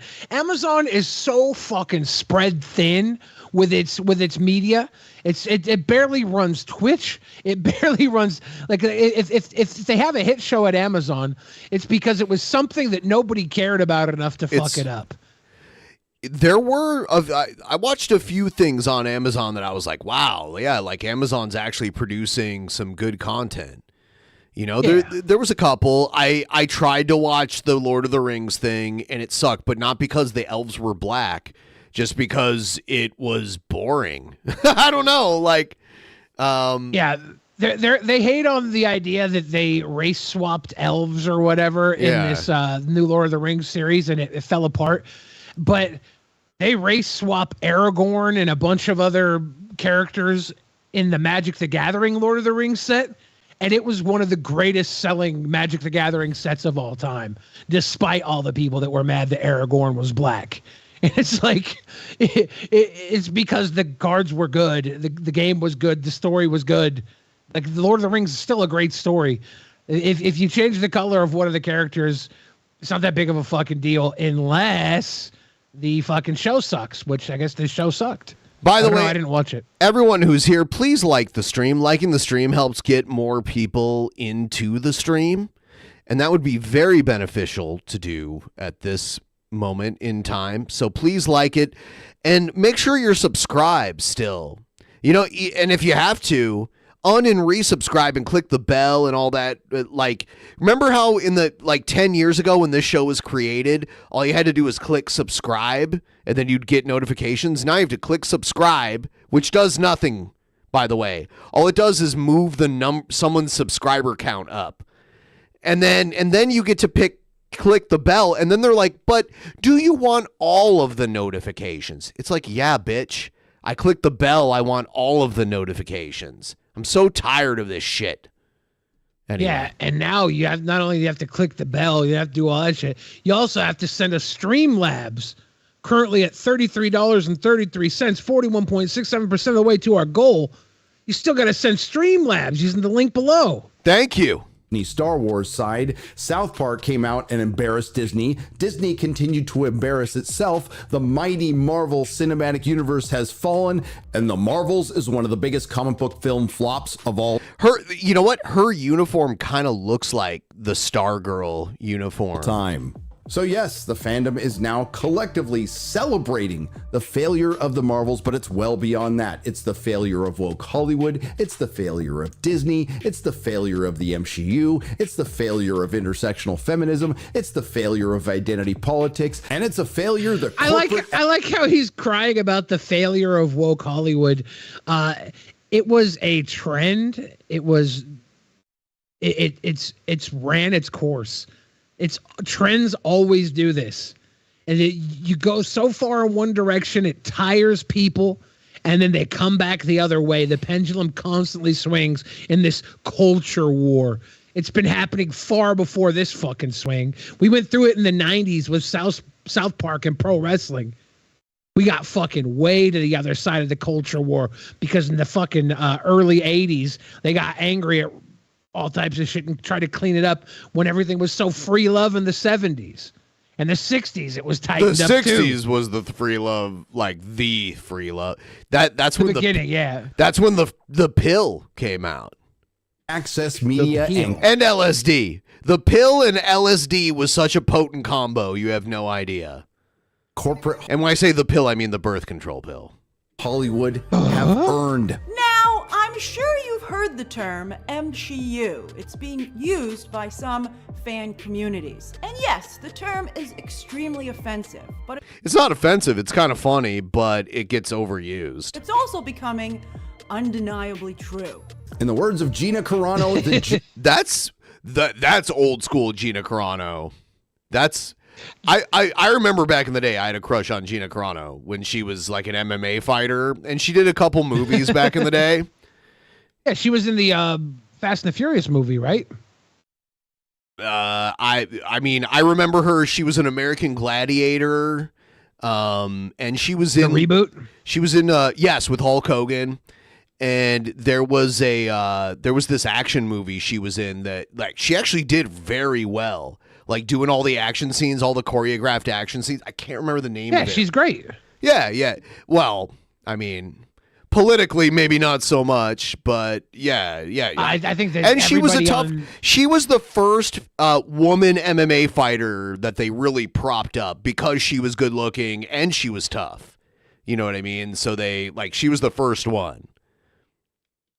Big is up, and it took us a while to get here, but I'm glad it happened. Yes, The Marvels is a massive box office bomb, and that is a culture war win because pop culture is culture. And while it's highly unlikely, maybe some will learn a valuable lesson. Culture.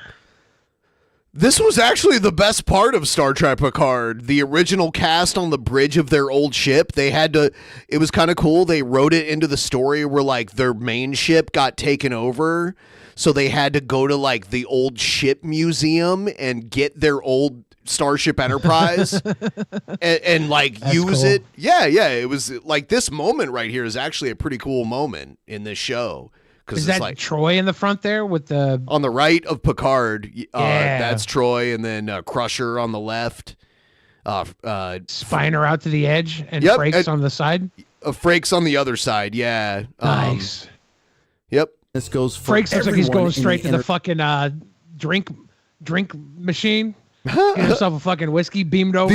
The food replicator. Yes, Earl goes to Grey, the food hot. replicator for a drink.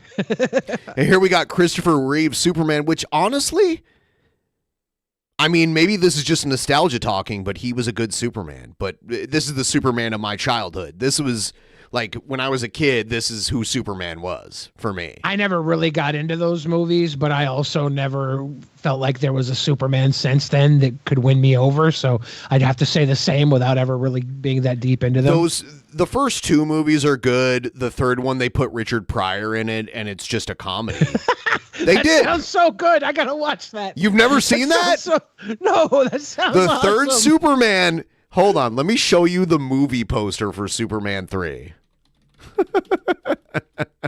That sounds fucking awesome. So it's awesome, kind of, but it's an abomination as a Superman movie. You know what I mean? Yeah. Look at the cover. Look at the poster. That's fucking awesome, dude. That's so good. Holy shit. Yep. That's too fucking good. And then Superman 4 is the worst of the original like 1980s Superman movies. Because Canon Films picked up Superman and then made Superman 4. And Christopher Reeves was like, I'm not doing this unless you make it like an environmentally sound movie. And then they did this whole thing about like ending nuclear war, and Superman disarms the U.S. and the Soviet Union and throws all the nukes into the sun to like get rid of them. And then Lex Luthor creates Nuclear Man, and him and Superman fight. And Nuclear Man has these weird, like, nuclear, like, long fingernails. Maybe we never watched that for our bad movie review. Superman 4? I don't think so, yeah. That shit is so bad. Maybe we should watch 3 also. Entertainment industry, from comic books to gaming to television to film. You reach the most people by making good stories, not taking them. Nerdrotic.com. All right, whatever. Yep. There he is. Nerdrotic.com. Here's Sturgis. He's mad about Pokimane. Do you know about the Pokimane thing? She has like a product that people think sucks, right? It's like she put out some cookies that are like, they're like the Costco midnight cookies, and she just added mushroom powder to them for vitamin D, I think. And she's selling them for $28 for 4 bags. So Costco sells them for $10 for more cookie content for $10. So did she like literally buy overstock and then like rebrand it and add something to it? No, I don't think it was overstock, but I think she went to the same company and added mushroom powder to add like a vitamin nutrient to it, and then packaged it in her her package. And this is the thing. She's obviously selling to her fan base. People who are buying this aren't You buying mean it dudes because that they want to fuck her cookies. that can never fuck her? Yeah. Yeah. And so this is basically edible merch, right? Okay. This is edible merch. So I like her charging this much for it. If they buy it, they buy it. It's like that's not a big deal. But the thing she did was when people complained about the price of her cookies and measured out how you can get them cheaper at Costco, which isn't the point. The point is to support her as a creator and her business. And if she sells enough cookies and can add more products, maybe she can become a fucking snack line. And you guys can say I'm still not gonna fuck her, but at least I'll be able to eat her cookie. You could go that far. But she went online and she started like down talking her fans and saying, if you guys can't afford $28, whatever, you just broke boys. Whatever, broke boy, you can't afford $28. And she was like talking down on them. You for fucking being broke. simp. When they're all sending like $25 a month to be tier 3 subscribers for no cookies. What if she $28 goes? doesn't seem that crazy. What if she goes full Gwyneth Paltrow and just has vag cookies? Isn't that what Amaranth's trying to do right now? Isn't she making like Is it? vaginal beer or something? Vag yeast beer or something like that? Yeah, she's trying to use her... Dude, her and KingCobra should hook up. I don't mean literally, but I mean like... I mean literally. That will last less than a second. It would be the quickest male orgasm in human history. What a great way to end the streak. Anyway, I feel like it would happen before any penetration happens. Like, it would be like that quick. But still counts. Hello, everyone. I'm Renowned Zero, and we're back again talking about some controversy surrounding Pokimane as she responded very terribly to a person in her chat regarding a product that she's trying to push for $28. this guy is the #1 Ripaverse simp. For those of you who aren't familiar, he's the #1 Ripaverse simp. He is intellectually bankrupt. He is low IQ. He is low vocabulary, but he thinks he's like the hottest thing going on these days. But beyond that, he's gone out and he's called people brokies through his fucking teeth on multiple occasions. He's doing what fucking this broad does, and his higher up, Eric July, who he sucks on, has done the same thing to people as well. Eric July said $45 for a box to put your expensive comic books in. That's way more expensive than a bag of fucking Pokimane cookies. Cookie-mane. Bags of cookies, apparently. So we're going to listen to what her response was, and we're going to discuss it here. When people are like, oh my god, $28 for cookies? It's 4 bags. That's $7 a bag. I know math is hard. She probably shouldn't be doing this. She should just be like, oh, these are the cookies. They're great. If you don't want them, fine. Yeah, she shouldn't be, but she's a creator and she's online and they talk and even when they talk and say stupid shit like this and everybody else online talks down on them, she gets more support from her fans. The same guys that were worrying about the $28 cookie bag are now going to send her $50 to say, oh, I'm so sorry the internet's being mean to you, Pokimane. It is true. Yeah, there is the whole like white knight kind of like so they look for moments of weakness so they can swoop in. And she knows this because she's smarter than all of them. So she can do the like, guys, I'm getting attacked over these cookies. I feel really bad about it now. And they'll be like, oh, yeah, here's 2, 3, 5, 6, 7, 8, 9 gifted subs. That's usually what happens. When you're an idiot. Jiggerath says Ben and Billy make some Ben and Jerry's style ice cream. I'm not and double Jerry. The price. Well, you be Ben. No, I'm not Jerry. It could be Ben and Billy's ice cream. Ben, let's make our own monthly ice cream. I'm not Jerry.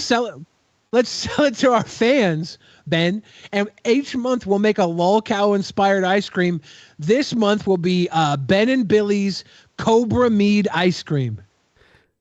I'm not Jerry. I mean, besides the fact that you constantly have controversies because you are an idiot when it comes to marketing yourself and trying to sell a product to people that are essentially giving you money in order for you to have the lifestyle that you have, which I'm sure plenty of people would love to have the lifestyle that you have, which is basically sitting up here. Oh, by the way, the other night I was watching Kendall and he lied. He said the only reason he joked about your dad is because you said your dad could beat up his dad, but you literally did that in response to him joking about your dad. Yeah. He's such a fucking liar. No. I know you I might want have said something earlier You about it because didn't. I was talking shit about his dad before too. But like, I don't care if he talks bad about my dad. But I know you don't I care, remember- but you know. Yeah, I'm He's sure. I trying. don't. I look at Yeah, intent. he's a fucking pipsqueak. I look at intent, like when someone's like trying to take the low blow, and I'm like, someone's doing that because they've got nothing left. They're desperate, you know. So I just remember saying I'd kick him and his dad's ass, and that still stands. Me and my dead dad versus you and your live dad, Kendall. Me and my dead dad win. Doing absolutely nothing and being paid to do absolutely nothing besides have terrible commentary. This is not the way you talk to somebody who questions the pricing on a product you are trying to sell them. It's called taking criticism and taking feedback for your trash product. I like how he's dictating this to Pokimane, but wouldn't give the same advice to Eric July, who does worse than this for longer. She did this once and has already been fucking apologizing and dropping the price. She's already taken the L, and she's still probably made a ton of money off of supportive White Knight donos. But Eric July has been constantly doing this for over a year, and Sturgis is like, I will suck him until the very end. Yeah. How do you feel about that, Jerry? I'll buy 4 versions of the same book for the cause is basically what it is. 4 bags of cookies for $28 versus 4 of the same book for $125. Yeah. Oh, 200. I don't even know how much is What each the book. shit? How much Yeah. is each book? I don't even remember. Well, some of them were like $100 a cover. Some of them were $45. So it probably was close to 200. And Ben, we have to remember, right? These guys, if they get hungry because they spent all their food money on these books, they can eat these books. You can't eat Pokimane's cookie. Okay.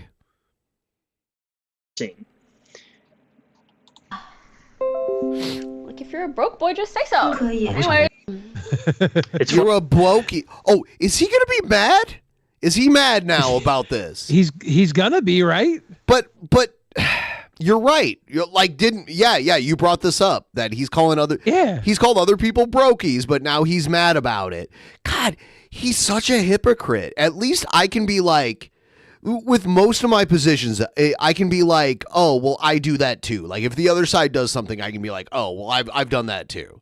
But he'll do it and then just like unapologetically be like, well, it's okay when I do it. Funny that you say that because he's that dumb though.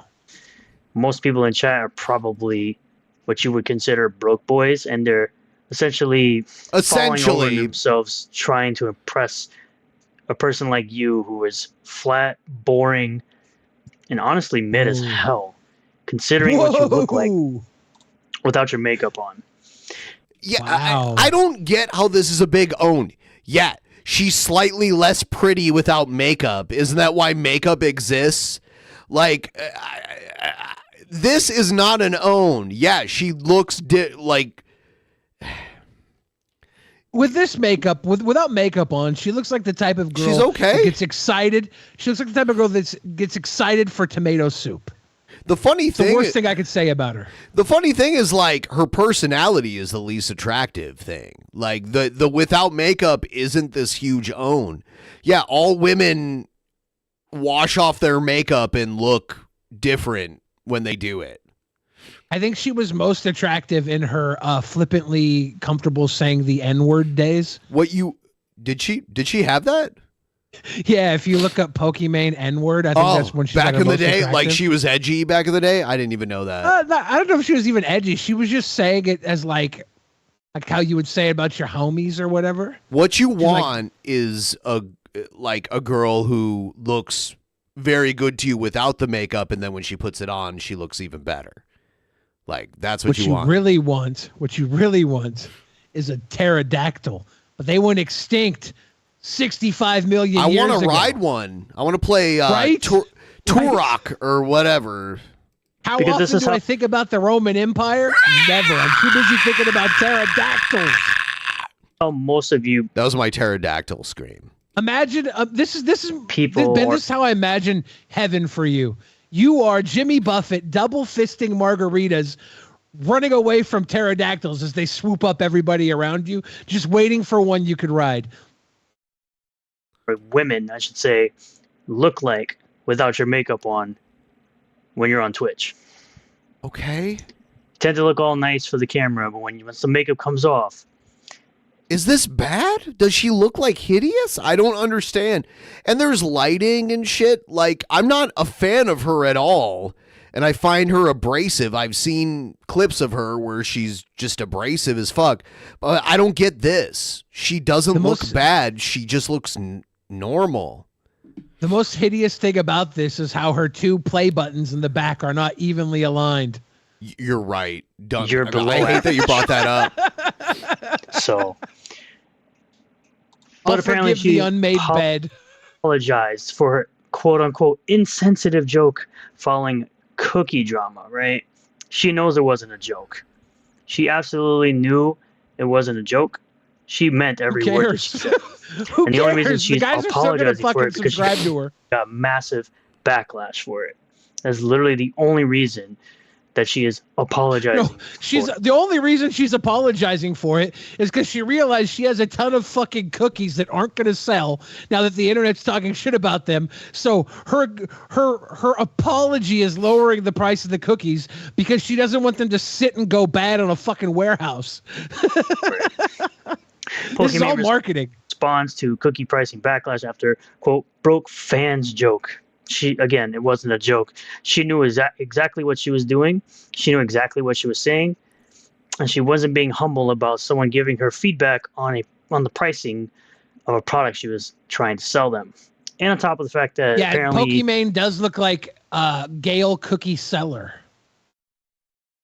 Young Gale Cord. I can't 100% confirm it, but I know that it's a Gundam did a video. Cookie seller. Might want to go check that out. Wouldn't that be fucking wild if everything Gale said was true, and she's just Pokimane sent back from the future to save Earth in squalor because that's the only way she can keep this timeline together? Brilliant. Rebranded cookie that you can get at Costco for much, much cheaper. So here we go. Without the fucking mushroom powder in it, okay? Without the mycosynth vitamin D, remind you. She put mushroom powder in those cookies. From Deserto, content creator Pokimane has apologized to fans for a quote recent joke she made about her viewers being too broke to support the price of her cookies and now looks to reconsider her pricing after receiving major backlash for it being expensive. Yeah, okay. Pokimane is one of the most well-known content creators in the world. The streamer is best known for playing video games, collaborating with other streamers, and for calling out sexism and misogyny in the gaming space. Yeah. You mean the gaming space that's mostly men? Because... By the way, the Gina Carano movie I'm talking about is called Haywire. Earlier, I mentioned like a fight scene that she did with some dude. It's actually really good. Look up Gina Carano Haywire fight scene. It's actually a very well put together choreographed fight scene between Gina Carano and this dude where she like beats the shit out of this guy. But he beats... That could be a good private show for us. We watch like the best fight scenes in cinema of all time. We could. That'd be fun. I mean, one of those has to be... I know what you're going to say. They Live? No, actually. I was going to say... Okay.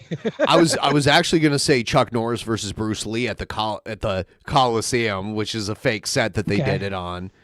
But those two guys, they actually did like a really good fight scene with each other. Most times women can't hang, so they call everything sexism and misogyny, even though the majority of the gaming space is considered males.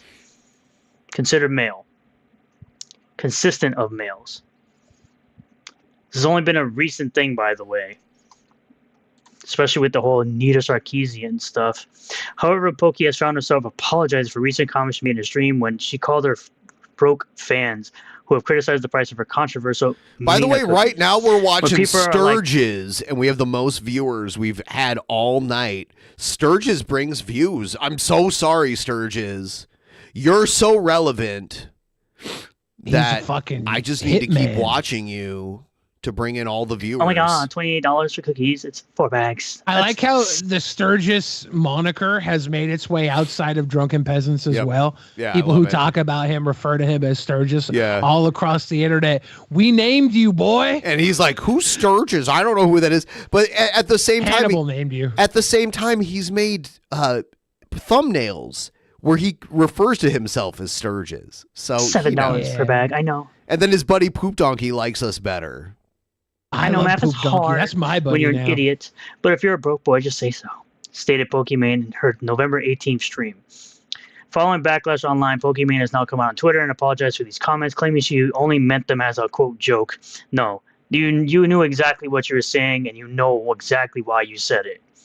It wasn't a joke. But even if she was, who the fuck cares? If these guys don't wake up that they're being used by Pokimane off of that joke, she deserves to call them whatever the fuck she wants. That's her fan base. Like right now, everybody watching right now, Drunken Peasants fans, you're our fan base. If I want to call you brokies, if I want to call you miscreants, unwashed heathens, whatever I want to call you, that's my right. I fucking own you. Just like Pokimane owns them. A humble person. You're not a great person. You're a very disgusting person to say some nonsense like this to people. You're not humble at all, Sturgis. Like, why would you accuse other people of not being humble when you have these crazy delusions of grandeur about your success and your fame and your like everything? It's so sad. Even your buddy Poop Donkey is like, yeah, I've tried to talk to him about it, and I tell him that it's dumb, and he just won't listen to me. So I'm the great and humble Sturgis. Yeah. When Eric July calls people who don't buy the comic book brokies, and I echo it, that's not the same as Pokimane saying broke boy. Broke boy. People who are paying and people that are watching you. You wouldn't have a career in content creation for the people watching you. Well, what I said was 100% intended to be a joke. No, it wasn't. I see why I came off as insensitive, and I apologize for that. Yeah, you apologize for a lot of things, and you continue to do the same thing over and over again. I also understand This the is current price not of the even cookies may be expensive for some, Pokimane I promise. apologizing to apologize. She's apologizing to promote the fucking cookie. She fucks up. It's Everybody weird to talks say about her. this, but Struggies is More more eyes on the insufferable than cookie. his brother Derek. Struggies. I honestly never wanted to slap someone for being such an hypocritical. Sorry, dick riding. I love how- Jack off. His view of reality. I love how was then Streamlabs Derek. calls him Struggies. Chinga to madre. Well, I think he Chica spelled it to Struggies. madre? Chica to madre? Is that what he said? Chica de madre. He spelled it Struggies though. He spells it S-T-R-U-G-I-S. He said fuck your mother? We'll continue to Yeah. consider pricing to keep Mina as Struggies, affordable chinga as tu possible. madre. Você é cabeça de merda. Cool. I also understand. Oh, yes. Time will tell what new pricing formula Pokimane releases and what this will look like for her fans. However, we'll be sure to keep you updated when she does release more details about her cookies, which she was also slammed by both Moist Critical and XQC. Moist Critical. The most entertaining part about Sturgis is like how he fucking like falls on his butt and like is like, I won. You know what I mean? Like he's the way he kind of like constantly fails and he's like, I'm not mad, you're mad. That kind of shit. Oh, I triggered you, didn't I? Oh, I didn't get mad. You're not going to get a rise out of me. And then you get a rise out of him. That's it. Last out of touch Pokimane amid Sturgis should play one of the dwarfs in Ben fucking Shapiro's new Seven Dwarves Snow White film. Some people are saying he's the new G-Man. He's not as cool as G-Man. Like I could talk to G-Man and get along with him, even though he has shit views, disgusting views and opinions. Sturgis is too much of a coward to actually engage with people who have opposite views because he knows he's too dumb. At least, like G-Man doesn't realize he's too dumb. So He Sturgis does always win like G-Man does. Yeah. YouTuber Charlie Moist Critical White has lashed out. Pescator says Sturgis is speed running to lolcow level. 100%. He's not even speed running. He's already he's there. He's coattailing webcam and thinks someone is detracting on his computer. On his computer. Yeah, it's not the fucking computer not working. It's the detractors hacking him. But yeah, Sturgis is riding the coattails of Eric July's epic lolcowery. Eric July is such a lolcow that his nut hangers become beta fucking orbiter lolcows. At a Twitch star, Pokimane, for being, quote, out of touch amid her Minna cookie controversy. Streaming star Pokimane recently revealed her new snack company, Mina, on November 13th, releasing health chocolate midget mini cookies. He almost said midget, right? He said, did you hear that? Play it again. Hold on. YouTuber Charlie Moist Critical White has lashed out at a Twitch star, Pokimane, for being, quote, out of touch amid her Minna cookie controversy. Streaming star Pokimane recently revealed her new snack company, Mina, on November 13th, releasing health chocolate midget mini cookies. Dude, I would eat a chocolate midget cookie. A chocolate midget cookie. It wasn't long before controversy kicked off as a fan spotted an almost identical product at Costco with the same ingredients and nutritional value at a cheaper price than the $7 per bag of cookies that can only be purchased in a 4-pack, 8-pack, or 12-pack. A spokesperson from Mina has claimed that their snack is unique and exclusive to the company. Meanwhile, Pokimane also shut down claims that her cookies were a, quote, rebranded product. However, the Twitch star was still being criticized for the price of the product. Need to proofread there. The cookies are not exactly the same as the Costco cookies. They're exactly the same as the Costco cookies while adding mushroom powder. Recent November 18th live stream, Pokimane hit back by calling out broke fans who were criticizing the price of the cookies. Now a fellow content creator, Moist Critical, has lashed out at Twitch star for being out of touch and lashed out at her. He called her out for her trash statement. While the Twitch streamer has received a ton of backlash, in Moist Critical's latest video, the YouTuber put the Pokimane on blast, claiming he was, quote, dumbfounded by the controversial comment. It's just a really crappy thing to say. I don't know what would possess her to say something so rude and nasty to the audience she is trying to sell this product to. He added, quote, trying to call people broke for not buying or not being able to afford it is some really out-of-touch crap. Later in the video, Moist Critical went on to explain that it's her viewers who have built her wealth through watching her streams and donating using their own money. Quote, your wealth was built on their backs, he explained. Them watching you supplied you money through the ads that get played. All right, we're going to go to something slightly more interesting. And in Pokimane's defense, these guys have a better relationship. Does she think she is a Girl Scout or something pushing cookies outside the supermarket? Pokimane going for that Girl Scout fetish.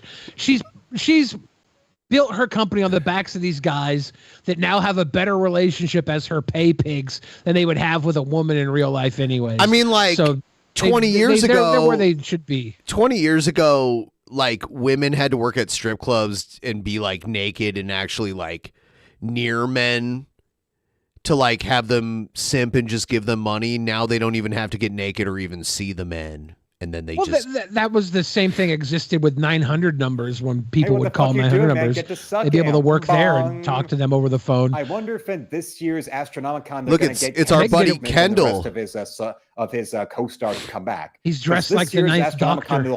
I put it out there too. The whole Kevin Smith crew. I just want to see Kendall's reaction. Because of the blizzard that came Friday night, the first night of the convention, he was delayed and didn't show up.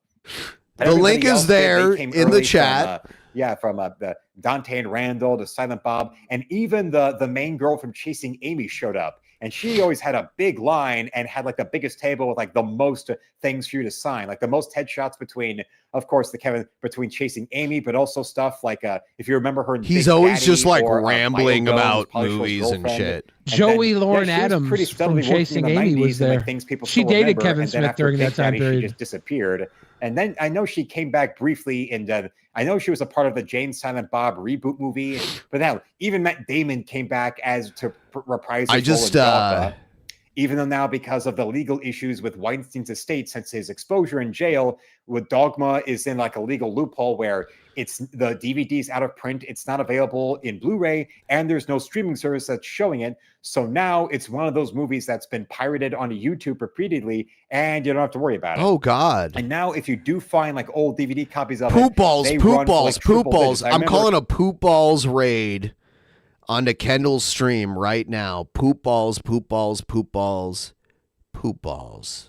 I think Weinstein said he would sell Dogma back to Kevin Smith for $5 million. Oh yeah, is that true? I remember when it came out, the Christmas at like some point, yeah. Kevin Smith said he didn't have the money for it though, but I feel like he'd be able to tour that thing and make the money back on that. Over and over, even the full hour of deleted scenes, and that's one of the few movies where I actually watched the DVD. I think poop balls might be banned. One of the deleted scenes I did like was the scene. No, actually, I think everybody watching has been banned.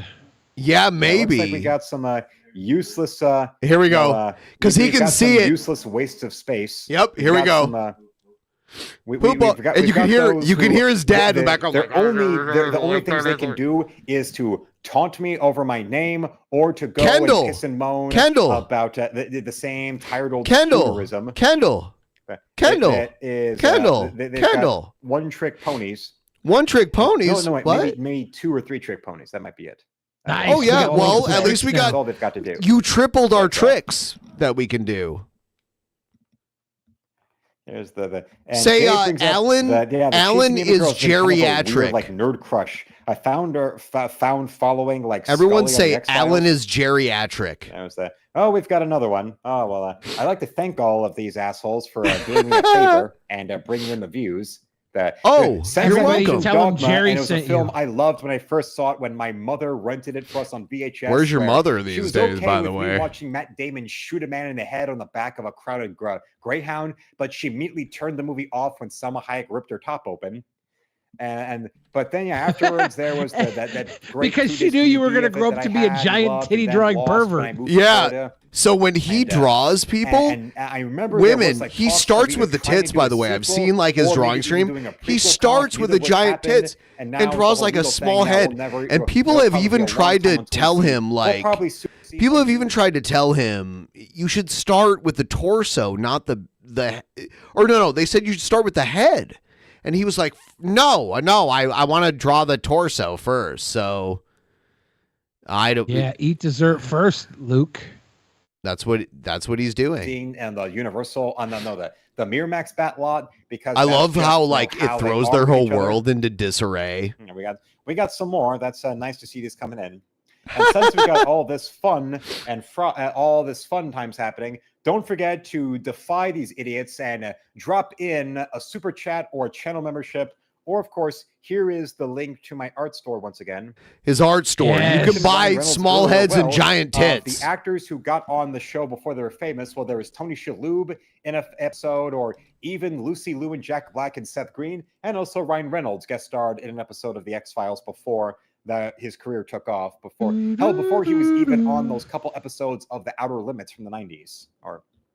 And that was all before Two Guys, a Girl, and a Pizza Place.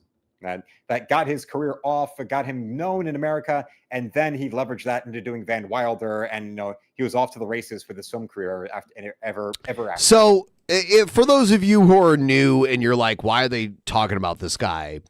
This is what he did recently. Well, first of all, he gave us one false DMCA strike, which is still there, which I've disputed. And then there's this. That, and then the generational degradation from whichever one, both of their shithead parents having that kind of thinking, then passed on to the peasants. And well, no wonder one of them has a dead dad, because the guy would rather be dead than be anywhere near his shithead kid anymore. But we already knew that. Yeah. So I can't believe he knows my dad killed himself to get away from me. And he was like, if I never told anybody that. He said like, if you didn't want someone to talk about it, you shouldn't mention it too. Or they'll go and they'll be like, say an exact amount of money that they are offering. Essentially true. Essentially, but like their room the night after that convention, or they have like a check and it's just like, write this amount. Downvote. And there you go.